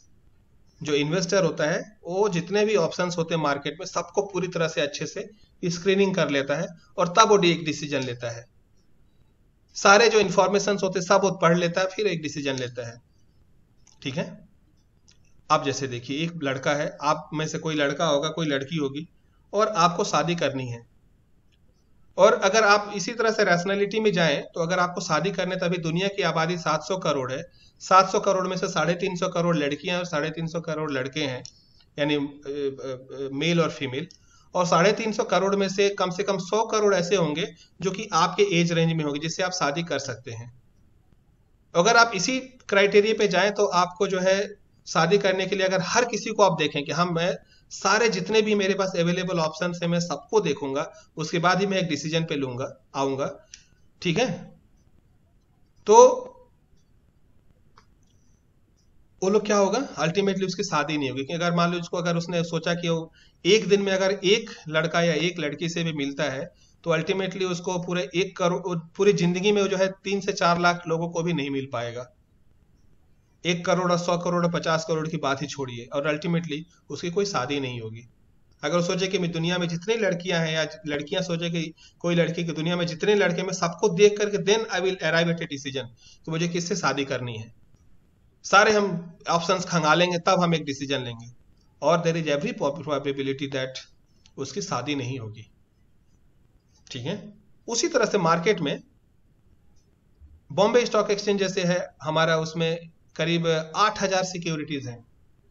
और कोई भी एक इन्वेस्टर जो है सोचे कि मैं उस 8000 सिक्योरिटीज में से 8000 जो कंपनियां लिस्टेड हैं, मैं हर कंपनी को पूरी अच्छी तरह से पढ़ लूंगा और उसके बाद मैं एक डिसीजन लूंगा। और उसके बाद चांसेस क्या है कि वो कोई डिसीजन ले ही ना पाए, क्योंकि जब तक वो सारी कंपनियों को पढ़ेगा तब तक पूरा मार्केट सब कुछ बदल जाएगा, फिर उसको शुरू से पढ़ना पड़ेगा, अगर 8000 ही है तो भी। ठीक है, तो एक आपका जो एजम्पशन है कि investors take care of all the available options in traditional finance that no longer holds good, ये एक्चुअली होता नहीं है, मतलब होता नहीं, hold, it does not hold good. Then market के बारे में हमारा एजम्पशन होता है कि market is perfect market. But being a student of economics, आप लोगों ने इकोनॉमिक्स में पढ़ा होगा डेफिनेटली कि मार्केट्स तो कभी भी परफेक्ट होते नहीं है। और जब मार्केट परफेक्ट नहीं होंगे तो बिकॉज ये सारे जो एजम्पशंस हैं कि होमोजीनियस प्रोडक्ट होगा, फ्री एंट्री एंड एग्जिट होगी, perfect knowledge of prices and technology होगा, no transportation cost, no artificial restrictions, large number of buyers and sellers. So market actually real world में कभी मार्केट परफेक्ट होते नहीं है। So this assumption also is a very superficial assumption. And prices are, resources are allocated efficiently. This is also, it does not hold good. And इस तरह से इतने सारे जो थ्योरीज हैं ट्रेडिशनल फाइनेंस की, जो और सारे थ्योरीज का जो एक कॉमन एजम्पशन होता है, आप लोग जब थ्योरीज पढ़ते होंगे तो उस थ्योरी में एजम्पशंस पढ़ते होंगे कि थ्योरी का एजम्पशन क्या है। और ये सारे नॉर्मली 4 मैंने एजम्पशन बताए हैं कि सारे जो इकोनॉमिक्स में या फाइनेंस में सारी जो थ्योरीज हैं उन सबके एजम्पशंस यही होते हैं, 1 2 3 4। इसके अलावा भी होते हैं लेकिन ये 3-4 कॉमन होते हैं। और अभी हमने देखा कि चारों एजम्पशंस जो है एक्चुअली वो एक्चुअल में होते ही नहीं है। और जब एजम्पशंस ही आपके करेक्ट नहीं है, आपके एजम्पशंस ही अगर होल्ड गुड नहीं करते हैं, मतलब होल्ड गुड का हिंदी में आप समझ लीजिएगा कि मैं हिंदी में बोलने की बहुत कोशिश कर रहा हूँ। Actually I am from Assam, so मेरी हिंदी इतनी अच्छी है नहीं। सो रिसोर्सेज जो हैं मतलब जो एजम्पशंस, जिस एजम्पशन पे वो थ्योरी जो है बेस्ड है, वो एजम्पशन ही होल्ड गुड नहीं करते हैं, तो थ्योरी भी सही नहीं होगी। और थ्योरी हम लोग पिछले 100 सालों से पढ़ते आ रहे हैं। ये सारी थ्योरीज हैं, capital asset pricing model, law of demand, law of supply, law of diminishing marginal utility, okay, Markovich theory, mean variance criterion, बहुत सारे जो थ्योरीज हैं अकाउंटिंग में, फाइनेंस में, इकोनॉमिक्स में। और सारे थ्योरीज का जो बेसिक एजम्पशंस है, those basic assumptions are not actually perfect, and if it is not perfect then there is no question that all these theories will be perfect. These theories will be giving us any decision which exactly is required to take any decision in respect of any market condition. So ये सारी theories हैं। और इसके बाद इसीलिए हमारे पास behavioural finance एक जो नया डिसिप्लिन है, बिकॉज वो इन सारी एजम्पशंस को नहीं मानता है, और इसके अलावा इनको छोड़ करके हम लोग ह्यूमन इमोशंस को इसमें डाल करके हम लोग उस मार्केट को समझने की कोशिश करते हैं। And that's why there is emergence of behavioural finance. So ये सारी थ्योरीज है ट्रेडिशनल फाइनेंस की, efficient market hypothesis, modern portfolio theory, asset pricing model, CAPM, expected utility theory, dividend theories, valuation theories, और बहुत सारी थ्योरीज हैं। और सारे थ्योरीज में जो है एजम्पशंस यही 4 होते हैं, जो कि एक्चुअली होते नहीं है। और जब एजम्पशन से सही नहीं होती, थ्योरी कहां से सही होगी? और जब थ्योरी सही नहीं होगी तो उसका जो प्रेडिक्शन हम लोग करेंगे कि मार्केट में आगे क्या होने वाला है, वो भी सही नहीं होगा। और इसलिए हमें बिहेवियरल फाइनेंस पढ़ना पड़ा। 4 तरह के डिसीजन हो सकते हैं किसी भी तरह के, कि एक रैशनल पर्सन जो है, rational man making rational decision, एक होता है rational man making irrational decision. आदमी रैशनल है और रैशनल डिसीजन ले रहा है। आदमी रैशनल है लेकिन उसका डिसीजन इरैशनल है। और एक है कि इरैशनल मैन, आदमी इरैशनल है लेकिन उसके डिसीजन सारे रैशनल है। और irrational man making irrational decision, and man includes women also. Traditional finance हमारे जो होता है, ट्रेडिशनल फाइनेंस और इकोनॉमिक्स, उसमें सिर्फ हम लोग इसी जो क्वाड्रेंट है इसी को स्टडी करते हैं कि एक जो हमारा जो मार्केट पार्टिसिपेंट्स है, जो प्लेयर है, इंडिविजुअल है, वो रैशनल है और एक रैशनल डिसीजन ले रहा है। और इसी के बेसिस पे हमारी सारी थ्योरीज हैं। ये सारी थ्योरीज बस इसी एक 1/4 सिचुएशन को लेकर के हैं, और बाकी जो सारी सिचुएशंस है, rational man making irrational decision, irrational man making rational decision, irrational man making irrational decision, ये सारी चीजों को कवर नहीं करते हैं। And all this other 3 situations are covered in a discipline called behavioural finance.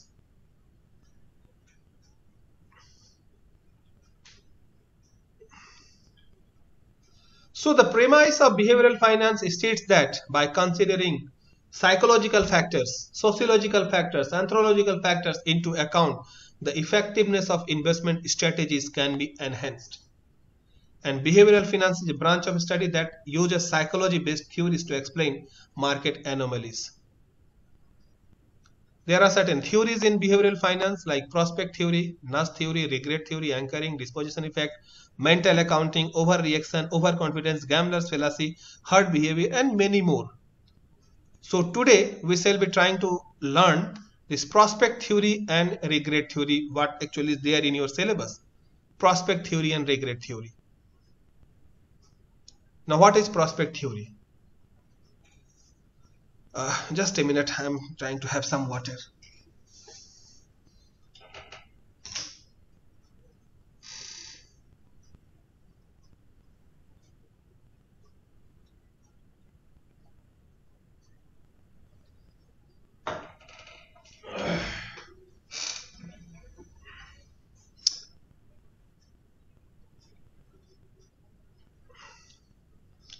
So prospect theory, उसको जानने के पहले हमें आना पड़ेगा इसको यूटिलिटी में। यूटिलिटी क्या होती है? इकोनॉमिक्स में यूटिलिटी का मतलब होता है, utility means power to satisfy human wants. हाँ, क्या बताइए? क्षमता बोलते हैं हिंदी में। क्या बोलते हैं? क्या बोलते हैं? क्षमता मतलब कि कितनी, सर क्षमता बोलते अच्छा, हैं। चलिए। तो यूटिलिटी जो है ये power to satisfy human want, ठीक है। अब जैसे ह्यूमन वांट, इसका जो है कुछ लोग कंफ्यूज हो जाते हैं कि यूटिलिटी मीन्स यूजफुलनेस। ऐसा नहीं है। एक सिगरेट जो है, एक जो स्मोकर होता है, जो सिगरेट पीने वाला व्यक्ति होता है, उस सिगरेट पीने वाले व्यक्ति के लिए उस सिगरेट की यूटिलिटी है, क्योंकि उस सिगरेट जो है it has got the power to satisfy his और हर वांट्स, ठीक है। उसकी जो जरूरत है, उसका अर्ज है, उसको सेटिस्फाई कर सकता है, ये यूटिलिटी है। ओके। लेकिन सिगरेट यूजफुल नहीं है, ये हार्मफुल है, बट उसको एक सिगरेट पीने की तलब है और उसको सेटिस्फाई कर सकता है सिगरेट, तो cigarette have got utility for a smoker. और जितने भी इंस्टांसेस हैं that maximises one's utility are preferred, ठीक है। अगर किसी के कोई भी ऐसा मौका है जिससे किसी की यूटिलिटी बढ़ रही है, तो वो सारे चीज आदमी जो है उसको अपने पक्ष में रखता है। जो उसकी यूटिलिटी के नहीं है, उसकी यूटिलिटी घटा रहे हैं, यानी उसकी जो जरूरत को पूरा नहीं कर रहा है, उसको वो लोग हटा देते हैं अपने पास से। Economics and finance utility measures the preferences over some set of goods and services, ठीक है। जैसे आपको दिल्ली से मुंबई जाना है, तो आप ट्रेन से भी जा सकते हैं और प्लेन से भी जा सकते हैं। आपका जो जैसा बजट होगा, उस गिवन बजट में आपको जो बेस्ट मिलेगा आप उसको पसंद करेंगे। अगर आपका बजट है 5,000 रुपया, कि आपको 5,000 में दिल्ली से मुंबई जाना है, उस 5,000 में अगर आपको फ्लाइट का टिकट मिल रहा है तो आप फ्लाइट के टिकट में फ्लाइट से जाएंगे। अगर आपको राजधानी एक्सप्रेस में मिला है तो आप उसमें प्रीफर करेंगे। लेकिन हो सकता है कोई एक और आदमी है जिसको कि ऊंचाई से डर लगता है, तो उसके पास अगर पैसा होगा लेकिन फिर भी वो ट्रेन में जाएगा। या कुछ लोग जो हैं जो कंजूस होंगे, वो पैसा होगा लेकिन फिर भी वो ट्रेन में जनरल क्लास में जाएंगे, ठीक है। कुछ होंगे कि अपनी गाड़ी लेकर के दिल्ली से मुंबई जाएंगे। हर किसी की यूटिलिटी अलग है, हर किसी की प्रेफरेंसेस अलग है। मेरी प्रेफरेंस अलग है, मुझे ट्रेन में चलना अच्छा लगता है तो मैं ट्रेन से जाऊंगा, मुझे फ्लाइट में चढ़ना अच्छा लगता है तो मैं फ्लाइट से जाऊंगा, मुझे गाड़ी चलाना अच्छा लगता है तो मैं गाड़ी से जाऊंगा। सो हर किसी की यूटिलिटी अलग होती है। And in the context of investment, utility is measured in terms of its expected return. अगर मैंने कहीं इन्वेस्ट किया तो उसमें कितना रिटर्न मुझे मिलने वाला है। तो ज्यादा रिटर्न यानी कि ज्यादा यूटिलिटी, कम रिटर्न मतलब कि कम यूटिलिटी। यानी कि एक इन्वेस्टमेंट जो मुझे 7% रिटर्न दे रहा है और दूसरा इन्वेस्टमेंट जो मुझे 10% रिटर्न दे रहा है, सो 10% जो इन्वेस्टमेंट है उसकी यूटिलिटी ज्यादा है, 7% वाले की कम है। और फिर क्या कहा जाता है कि जो 10% वाला जो इन्वेस्टमेंट है इसकी यूटिलिटी ज्यादा है, और जिसकी यूटिलिटी ज्यादा होगी उसको हम अपने पक्ष में रखेंगे, उसको उस डिसीजन पे जाएंगे, बाकी डिसीजन को हम लोग छोड़ देंगे। ये हो गई यूटिलिटी। ओके। अब एक्सपेक्टेड रिटर्न हम लोग कैलकुलेट कैसे करते हैं? अब ये देखिए, 3 सिचुएशन है आपके पास, 5 शेयर है, share 1, share 2, share 3, share 4, share 5। और हमारे पास 3 सिचुएशन है कि हमारी इकोनॉमी जो है आने वाले सालों में it will be a good economy, it will be average economy and it will be a poor economy. तीनों हो सकता है, ठीक है। जैसे जब 2020 के पहले किसी ने नहीं सोचा था कि हमारी इकोनॉमी जो है 2020 में पुअर में चली जाएगी। क्यों? कोरोना के बारे में ज्यादा किसी ने सोचा नहीं था। तो जनवरी में हमारा ऐसा था, जनवरी 2020 आप लोग याद करिए कि सब कुछ अच्छा, सब कुछ ग्लोमी पिक्चर दिख रहा था, बढ़िया गुलाबी ख्याल आ रहे थे। अचानक मार्च में लॉकडाउन लग गया, सो गुलाबी से सीधे डार्क में आ गए। सो प्रोबेबिलिटी अगर हम असाइन करें कि हमारी इकोनॉमी अच्छी रहेगी, इसकी प्रोबेबिलिटी 25% है, एवरेज रहेगी इसकी प्रोबेबिलिटी आधे है, और खराब हो जाएगी इसकी प्रोबेबिलिटी भी 25% है, 1/4 है। और अगर इकोनॉमी हमारी अच्छी रही तो जो फर्स्ट शेयर है वो हमें 20% का रिटर्न दे सकता है, सेकेंड शेयर 30% का रिटर्न देगा, 25% का 12%, 40%। लेकिन इकोनॉमी अगर अच्छी रही तो 20%, और लेकिन अगर इकोनॉमी हमारी एवरेज रही तो 18% का रिटर्न मिलेगा, और अगर इकोनॉमी हमारी खराब कैटेगरी में चली जाती है तो हमें 6% का रिटर्न मिलेगा। इसी तरह से देखिए जैसे CR3 है, इकोनॉमी अगर गुड रही तो हमें 25% मिलेंगे, लेकिन अगर इकोनॉमी जो है खराब हो जाती है, यानी इकोनॉमी में लॉकडाउन लग जाता है, युद्ध शुरू हो जाता है, प्राइसेस बहुत बढ़ जाते हैं, तो हमारा जो वो शेयर जो है इसका रिटर्न नेगेटिव में चला गया, -6%। इस तरह से आ गया। अब हमको एक्सपेक्टेड रिटर्न कैलकुलेट करना है, तो एक्सपेक्टेड रिटर्न कौन सा होगा? ये 20% होगा ना, 18% होगा कि 15% होगा? तीनों तो एक साथ नहीं आएंगे, कोई एक ही आएगा। आपने किसी एक शेयर में पैसा डाला या किसी एक जगह पैसा आपने निवेश किया, तो आपको तीनों तो एक साथ नहीं मिलेगा ना, कहीं एक साल के अंत में आपको एक रिटर्न मिलेगा, 3 रिटर्न नहीं मिलेगा, कोई एक ही मिलेगा। तो हम, लेकिन हमें कैलकुलेट शुरू में करना है, तो हम कैसे करेंगे? तो इसका एक्सपेक्टेड यूटिलिटी कैलकुलेट करने का जो होता है तरीका, ठीक है, कि एक्सपेक्टेड रिटर्न फ्रॉम शेयर 1 ये है return multiplied by probability, return multiplied by probability, return multiplied by probability. देखिए फिर से देखिए इसको, 20% रिटर्न था, इसकी प्रोबेबिलिटी कितनी है? 25%। तो 20 into 0.25 plus 18 into 0.5 plus 15 into 0.25। ये देखिए 20 इंटू 0.25, 18 इंटू 0.5, 15 इंटू 0.25। तो expected return from first investment is 17.75%। ये clear? Okay, return into probability, return into probability plus return into probability, जितने सिचुएशंस होते हैं। इसी तरह से हम लोग शेयर 2 का भी निकालेंगे, return into probability, return into probability, return into probability, share 3 का, शेयर 4 का एंड शेयर 5 का। लेकिन ये तो हो गया अलग अलग शेयर का।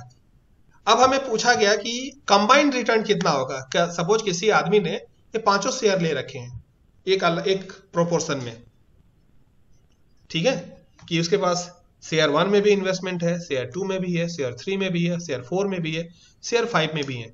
और उससे पूछा गया कि आपका जो टोटल रिटर्न है वो कितना होगा।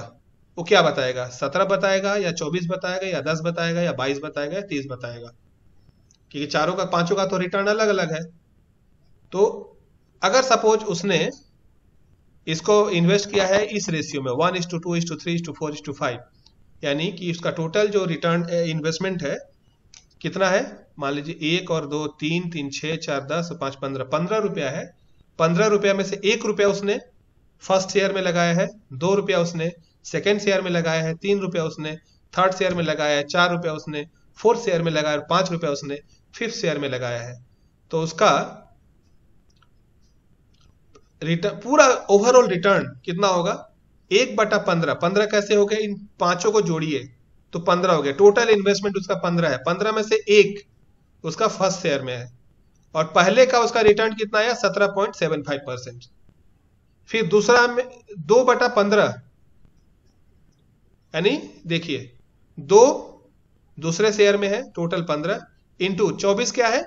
Return from the second share plus third plus fourth plus fifth, उसका 22%। यानी उसका ओवरऑल रिटर्न जो है, बोलेगा कि आपने पांचों में लगाया, आपको टोटल कितना रिटर्न मिला? बोलेगा वो 22% रिटर्न मिला मुझे। समझ में आया कैसे हम लोग कैलकुलेट करते हैं utility, my friends? Yes sir, yes sir. Expected utility कैसे हम लोग कैलकुलेट करेंगे? रिटर्न मल्टीप्लाइड बाय प्रोबेबिलिटी, ठीक है। फिर सेकेंड है rational choice theory. Rational choice theory assumes that an individual has likings or dislikings among the alternative that are available for choice. जो alternative हमारे पास रहते हैं उसी में से हमारे पास लाइकिंग्स और डिसलाइकिंग्स होती है, ठीक है। आपने जब एडमिशन लिया होगा तो आपके पास अवेलेबल चॉइस क्या थी कि आपको विश्वकर्मा स्किल यूनिवर्सिटी में एडमिशन लेना है या दिल्ली स्किल यूनिवर्सिटी में एडमिशन लेना है। ये दो आपके पास है, उसी में से आपको डिसीजन लेना है। हार्वर्ड यूनिवर्सिटी बहुत अच्छी है, उससे आपको मतलब नहीं होगा शायद, या IIM अहमदाबाद में बहुत अच्छे कोर्सेज चलते हैं, बहुत अच्छी पढ़ाई चलती है, या जवाहरलाल नेहरू यूनिवर्सिटी आपके दिल्ली में, उससे में किस तरह की पढ़ाई होती है आपको उससे मतलब नहीं। आपके पास क्या चॉइस थी? आपके पास, आपके हाथ में 2 कॉल लेटर थे, उसमें से आपको एक चुनना था, आपने ये चुना। ये है रैशनल चॉइस थ्योरी, ठीक है।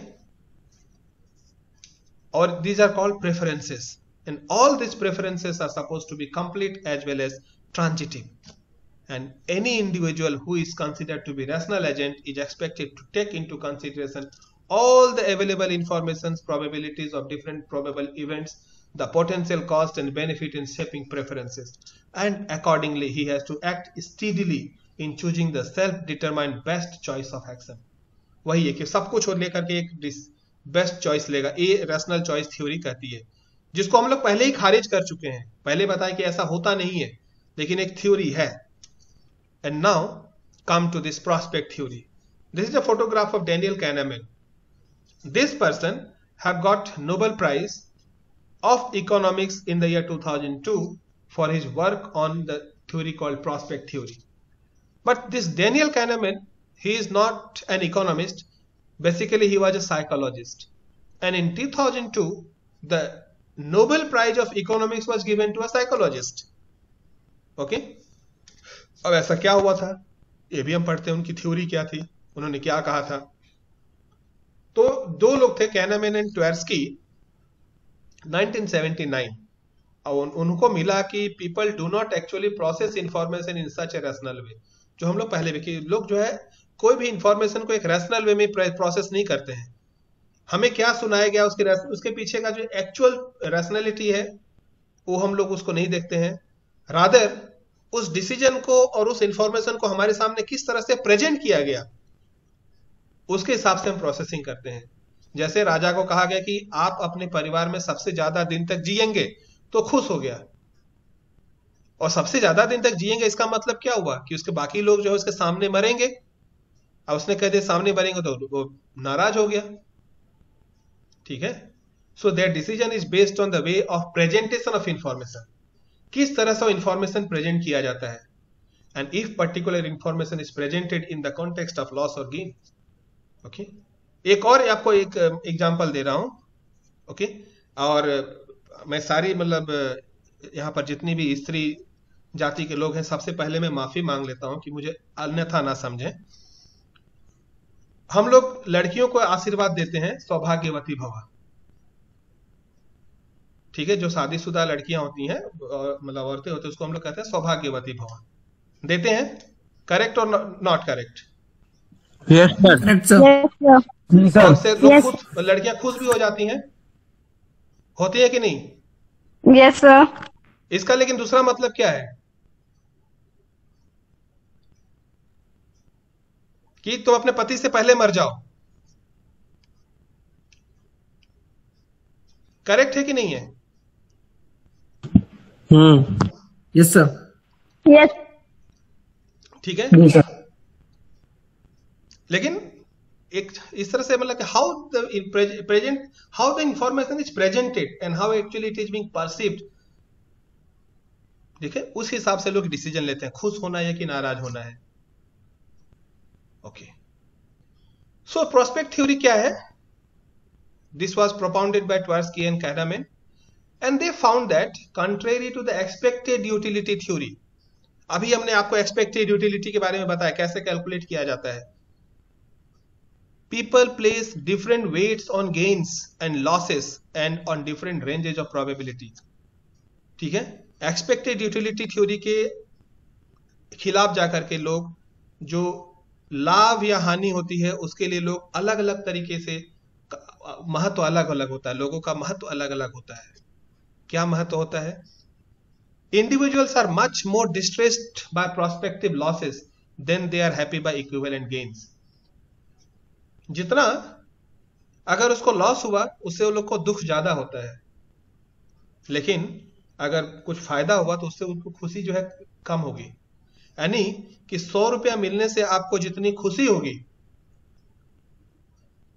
आप 100 रुपया के नुकसान होने से आपको उससे दुगुना दुख होगा. ये एक्चुअली थ्योरी ये कहती है.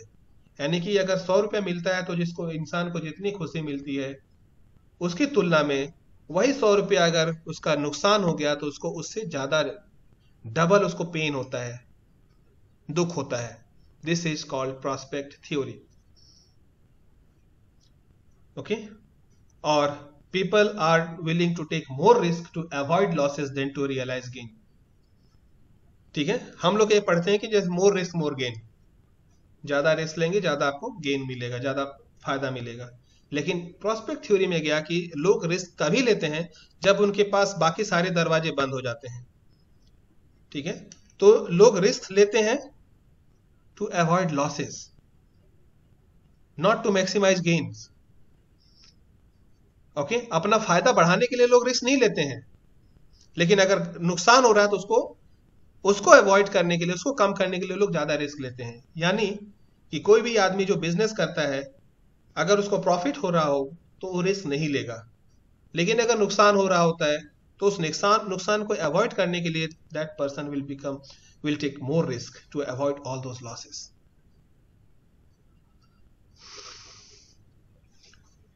इसके लिए उन्होंने कैनामेन एंड ट्वेर्स्की उन्होंने दो ऑप्शन दिए। उन्होंने एक एक्सपेरिमेंट किया and a group of people, उनको दो ऑप्शन दिए गए। पहला option 50% chance to win 2.5 lakh रुपया, यहां पर डॉलर है, आप रुपया समझ लीजिए, और 50% चांस कि आपको कुछ नहीं मिलेगा। और दूसरा ऑप्शन है कि आपको सीधे 1,25,000 मिला। ठीक है, अब आप इसका एक्सपेक्टेड यूटिलिटी कैलकुलेट करिए। 50% चांस कि आपको 2.5 लाख मिलेगा, इसका एक्सपेक्टेड यूटिलिटी क्या? 50% इंटू 2.5 प्लस 50% इंटू 0, और आपकी एक्सपेक्टेड यूटिलिटी कितनी है? 1,25,000। ऑप्शन बी में आपका क्या है? 1,25,000। सो ऑप्शन ए और ऑप्शन बी दोनों में एक्सपेक्टेड यूटिलिटी क्या है? अंतर है?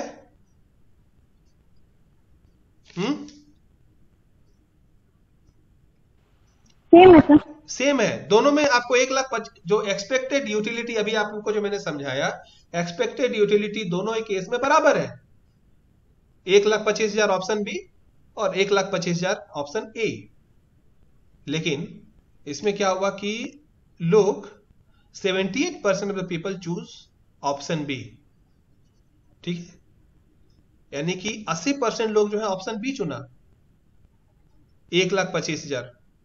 अगर ऑप्शन ए चुनते तो हो सकता था उनको कुछ लोगों को 2.5 लाख में मिल जाता, कुछ लोगों को 0 मिलता, लेकिन यहां पर लोग ऑप्शन बी चुने। यानी कि क्या इसका मतलब है? Play safe, avoid risk, risk aversion.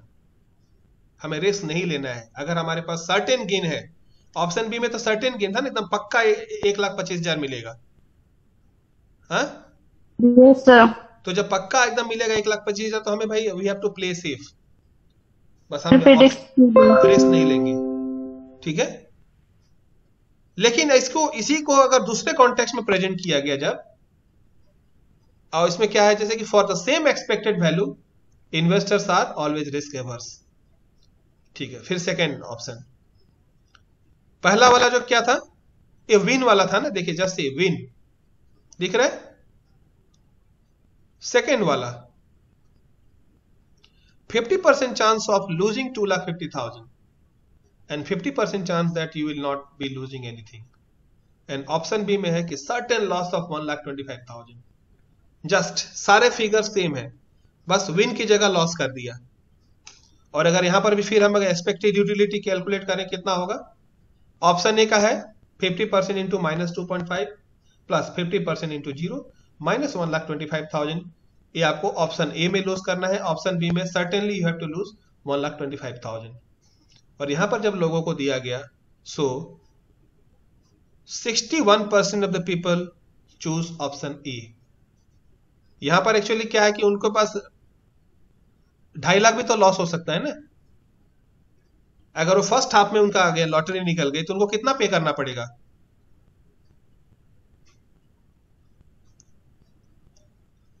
कितना करना पड़ेगा बताओ? अगर वो लोग फर्स्ट वाले में आ गए, 50% चांस ऑफ लूजिंग 2,50,000, इसमें 50 पहले 50 में आ गए, तो हमारे लॉटरी निकाला कि आधे लोगों को ए वाला पे करना है, आधे लोगों को ही पढ़ना है, तो कितना पे करना पड़ेगा? 2,50,000। लेकिन यहां पर जो है मेजोरिटी ऑफ द जो लोग हैं वो लोग ऑप्शन ए चूज किए। यानी क्या था कि यहां पर तो पक्का 2.5 लाख लॉस हो ही रहा है, हो रहा है ना। Yes sir. तो यहाँ पर ये लोग रिस्क Yes, टेकिंग sir. हो गए कि चलो अगर हम लोग ऑप्शन ए में जाते हैं, एक रिस्क लेकर के देखते हैं, और हो सकता है कि हमारा इसमें अगर हमारा रिस्क हम लेते हैं, हो सकता है कि हमें कुछ भी ना देना पड़े, लॉस विल बी और zero. So here people have taken loss, लोगों ने रिस्क उठाया. किस लिए? अपना प्रॉफिट को बढ़ाने के लिए रिस्क नहीं लिया, लेकिन लॉस अगर पक्का लॉस है, लॉस होना ही है, तब उस समय लोग जो है रिस्क टेकिंग हो जाते हैं, रिस्क ज्यादा लेने लगते हैं in order to avoid their loss. Okay, so two problems are identical in terms of net cash to the subject. However, the phrasing of the question causes the problem to be interpreted differently. ठीक है, for the same expected value the investors are risk averse. Okay, और इसमें क्या है कि when we are faced with a sure gain, एकदम पक्का gain हमको मिलने वाला है, हम लोग रिस्क एवर्स हो जाते हैं, हम लोग कोई रिस्क नहीं लेंगे. But when we are faced with a certain loss, एकदम पक्का हमें लॉस होना ही है, उस समय हम लोग रिस्क सीकिंग हो जाते हैं. क्या रिस्क लेके देखते हैं, ठीक है, कि क्या होता है. हो सकता है कि हमें कुछ भी ना देना पड़े, उसमें वो लोग रिस्क सीकिंग हो जाते हैं लोग.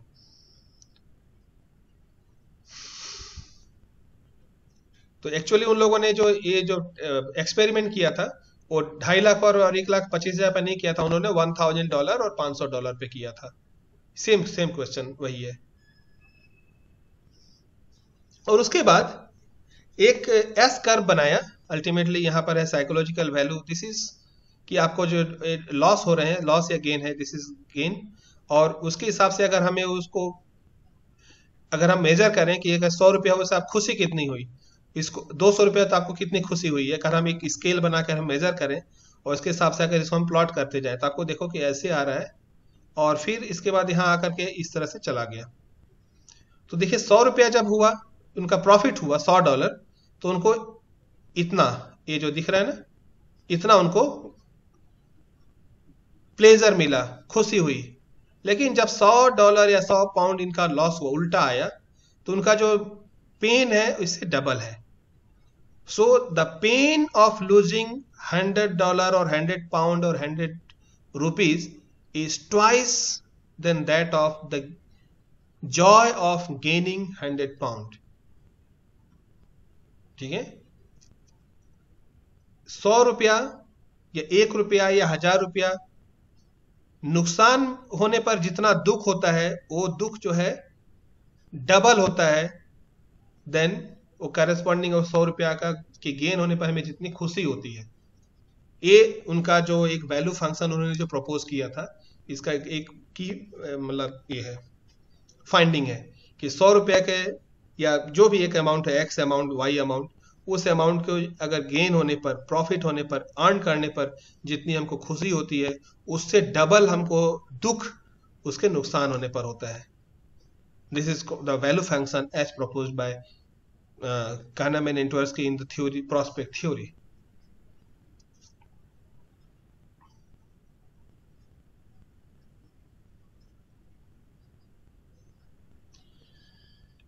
Okay,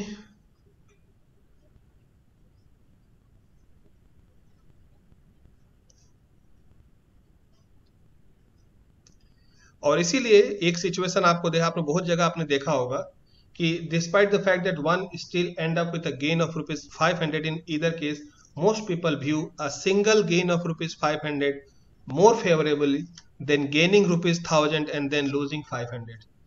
ठीक है, और इसका जो है प्रॉस्पेक्ट थ्योरी का एप्लीकेशन कहाँ है? Disposition effect. डिस्पोजिशन इफेक्ट क्या होता है हम लोग अभी समझेंगे इसको. पहले आप लोग बताइए, यहां तक समझ में आ गया prospect theory? Yes sir. Yes sir. Clear? Yes sir. Okay. अब जैसे प्रॉस्पेक्ट थ्योरी, उसके एप्लीकेशन कहाँ है? डिस्पोजिशन इफेक्ट पहला है. डिस्पोजिशन इफेक्ट क्या होता है? जैसे किसी के पास 2 स्टॉक हैं, 2 शेयर हैं, ठीक है, और उसको पैसे की जरूरत है. एक स्टॉक उसने 100 रुपए में खरीदा था और उसका दाम 200 रुपया हो गया, और एक स्टॉक जो है उसने 100 रुपए में खरीदा था लेकिन उसका दाम घट के 80 रुपया हो गया.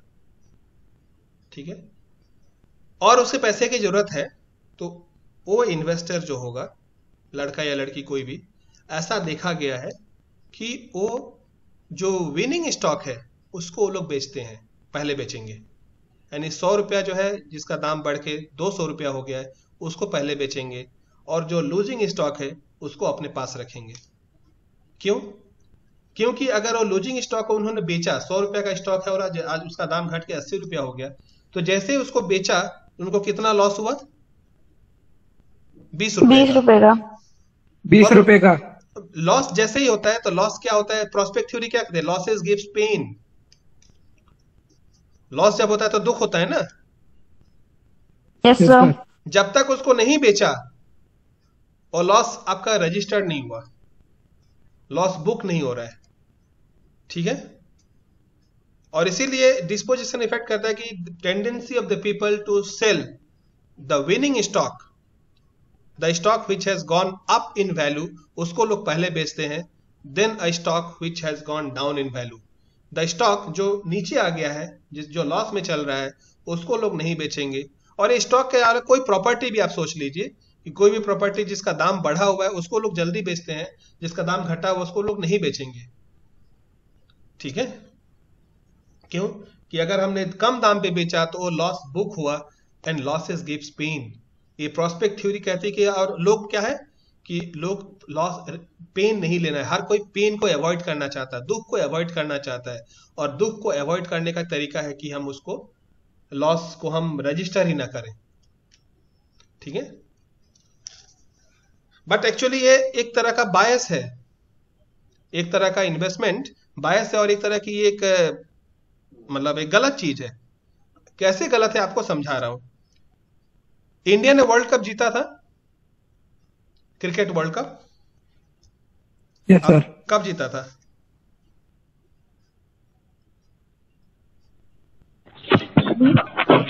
$2007।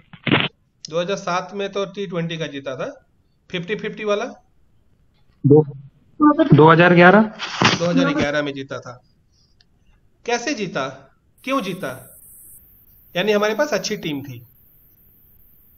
Yes sir. और हम लोगों ने क्या किया कि हमने जितने भी हमारे अच्छे प्लेयर थे उनको हमने रिटेन किया, और जो खराब प्लेयर थे उसको हमने टीम से बाहर किया। तो इस तरह से कालांतर में क्या हुआ कि हमारे पास एक बहुत अच्छी टीम बन गई। समझ में आया? Yes sir. और इस तरह से जो है हमारे पास एक अच्छी टीम बन गई, और फिर हम वर्ल्ड कप जीत गए। यानी कि जो हमारे पास अच्छे प्लेयर नहीं थे उनको हमने टीम से बाहर किया, जो अच्छे प्लेयर थे उनको हमने टीम में रखा। लेकिन यही थ्योरी अगर आप अपने इन्वेस्टमेंट पे लगाओ कि जो आपके अच्छे स्टॉक हैं, जो कि अच्छा परफॉर्म कर रहे हैं, आपको अच्छा रिटर्न दे रहे हैं, उसको अपने टीम से बाहर कर दिया, और जो स्टॉक खराब कर रहा है, जो लॉस में है, उसको आपने रखा हुआ है टीम में।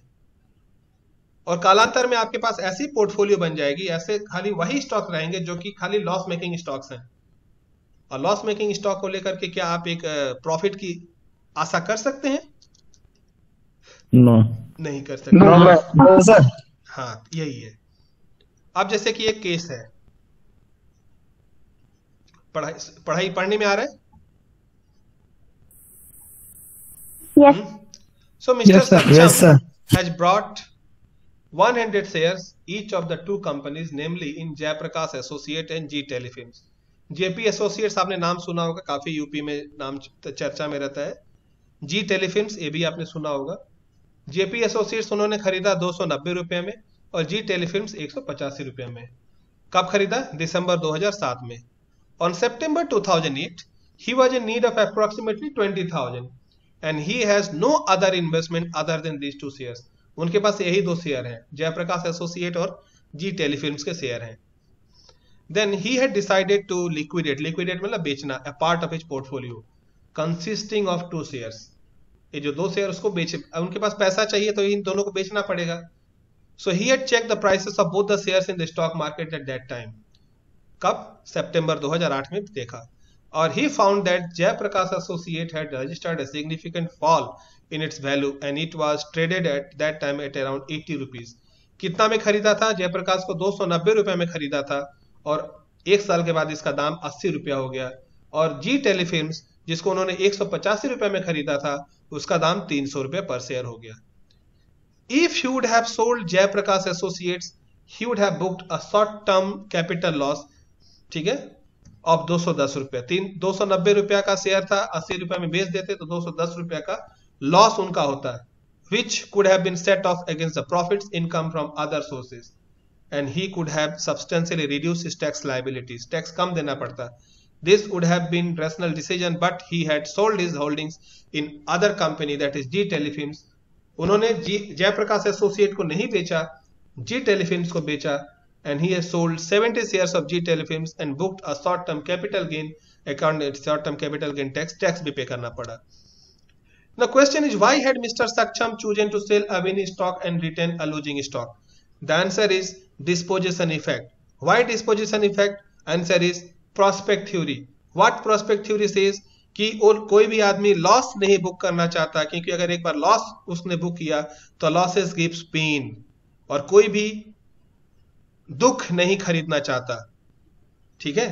और इसकी वजह से वो जो लॉस मेकिंग स्टॉक है उसको नहीं बेचेगा ताकि उसको दुख ना हो, और उस दुख को अवॉइड करने के लिए वो अपना जो अच्छा स्टॉक था जो उसको और ज्यादा प्रॉफिट दे सकता था उसको उसने हटा दिया। What would have been the position if he would have decided otherwise? अगर वो दूसरा, अगर जयप्रकाश एसोसिएट को बेचता तो क्या होता? अब जयप्रकाश एसोसिएट जो है जी टेलीफिल्म्स को उसने कितने में बेचा? 300 में। बाद में मालूम है जी टेलीफिल्म का दाम कितना गया? जी टेलीफिल्म जो है बाद में 550 रुपए तक इसका दाम गया।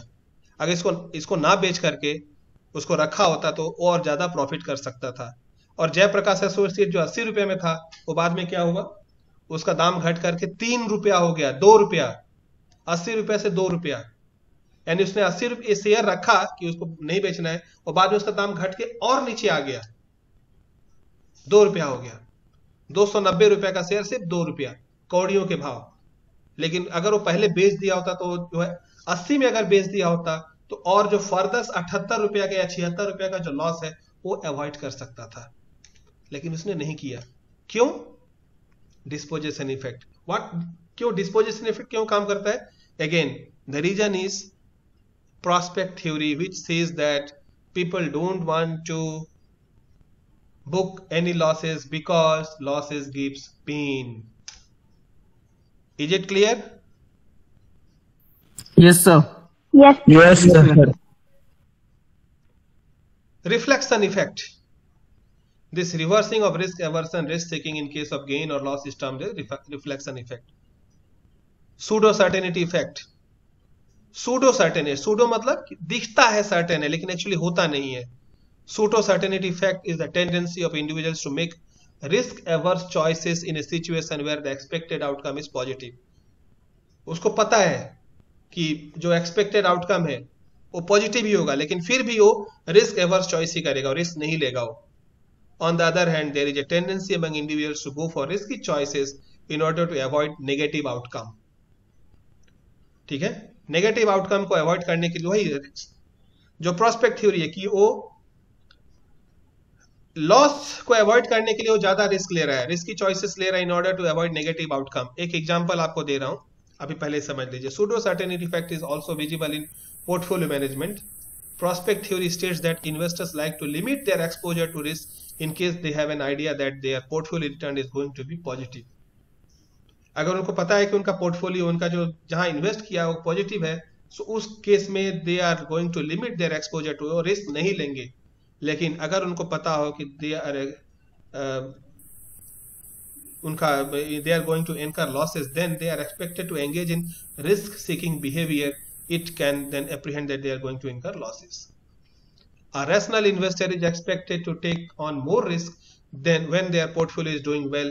It is a good time to take more. लेकिन एक rational investor जब उनका पोर्टफोलियो अच्छा कर रहा है तो उसको ज्यादा रिस्क लेना चाहिए। जैसे कोई अगर मान लीजिए कोई टीम जो है 40 ओवर में उसका स्कोर 300 है, तब तो और ज्यादा, और उसके पास उसके हाथ में 9 विकेट हैं, तब तो और ज्यादा रिस्क लेकर के और खेलेगी ना कि 300 से 400 तक ले जाए, 450 तक ले जाए। लेकिन इन्वेस्टमेंट में यहां पर उल्टा देखा गया, जब वो अच्छा उनका पोर्टफोलियो रिटर्न दे रहे हैं वो लोग कंजर्वेटिव हो जाते हैं, रिस्क नहीं लेंगे। और जब उनका पोर्टफोलियो रिटर्न बहुत पुअर हो गया, नेगेटिव हो गया, in that case they start taking more risk in order to avoid that loss. PM's pseudo certainty. Miss PM had some investment in equity shares. In November 2007, आप just इस story को पढ़िएगा, आपको समझ में आ जाएगा किस तरह से उसने रिस्क लिया अपने लॉस को अवॉइड करने के लिए, लेकिन और ज्यादा लॉस होते चला गया उसे। In November 2007 her portfolio was showing significant profit. At that time, she was very happy and decided not to disturb her portfolio by selling or buying shares. ठीक है, 2007 में उसका पोर्टफोलियो बहुत अच्छा था। सॉरी, हेलो, हाँ sir,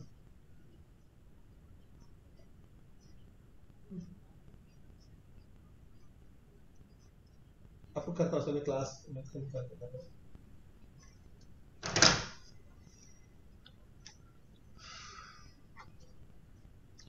So she was not willing to take any risk at that time. 2007 में उसको कोई रिस्क नहीं, क्योंकि उसका पोर्टफोलियो सब अच्छा चल रहा था, और जब अच्छा चल रहा था तो एक्चुअली उसको तो और ज्यादा इन्वेस्ट करना चाहिए, और ज्यादा रिस्क लेके उसको अपना पोर्टफोलियो को बढ़ाना चाहिए था, लेकिन जब अच्छा चल रहा था तो she was very passive कि और कुछ नहीं करना मुझे। All of a sudden in January 2008 में पूरी दुनिया में एक मंदी आई थी, और जब मंदी आई थी तो stock market all over the world had started to fall, and her portfolio was also not unaffected. The portfolio, which was showing a return of 30% to 35% a few months ago, had started to show a loss of approximately 40%. The price of some of the stocks like Reliance Communication, DLF, which were traded at 750 and 1200 before 2007, were soon showing the level of 150 and 350. 750 का share 150 में आ गया, 1200 का share 350 में आ गया। These stocks were there in PM's portfolio as well. She had thought that if she could buy good number of Reliance Communication and DLF stocks at this price, then the average cost of her holding would be lesser and gradually she would be able to make profit in course of time. जैसे उसको लगा कि अगर 150 आ गया और अगर इस कम rate पे अगर और ज्यादा वो शेयर खरीद लेती है तो उसका एवरेज कॉस्ट जो है पहले जो 750 था और कास्ट कम हो जाएगा, और बाद में जब मार्केट रिकवर करेगा तो उसको और ज्यादा प्रॉफिट होगा। Okay. Therefore, she further invested in the stocks of these two companies. However, the fact was that there was a fundamental problem with these stocks, and within a few years, Reliance Communication was showing the level of 50 rupees. 150 से फिर 50 रुपए में आ गया, और DLF जो है 350 से 100 रुपए में आ गया, क्योंकि उस स्टॉक के फंडामेंटल में प्रॉब्लम थी, वो खाली दाम देख के नहीं था, और अल्टीमेटली उसने जो पहले नुकसान हुआ था और ज्यादा नुकसान कर लिया। इसको कहते हैं सूडो सर्टेनिटी इफेक्ट, और reason is the prospect theory that लोग और ज्यादा रिस्क लेते हैं in order to avoid their losses than to maximise their gain. यहां पर वो जब तक उसका सब कुछ अच्छा चल रहा था उसको अपना और ज्यादा अपना रिस्क लेकर के बेच करके अपना निकल के जो भी करती है अपना करना, लेकिन जब तक उसका सब कुछ अच्छा चल रहा था उसने कुछ नहीं किया। उसने कब इन्वेस्ट करना शुरू किया? जब उसका दाम और गिरना शुरू किया, without looking into the fundamental of the company. ठीक है, और as an advisor what will be your advice to Miss PM as of now? क्या एडवाइस होगी, क्या एडवाइस देंगे? मेरी एडवाइस होगी अभी भी निकल जाओ इस स्टॉक से।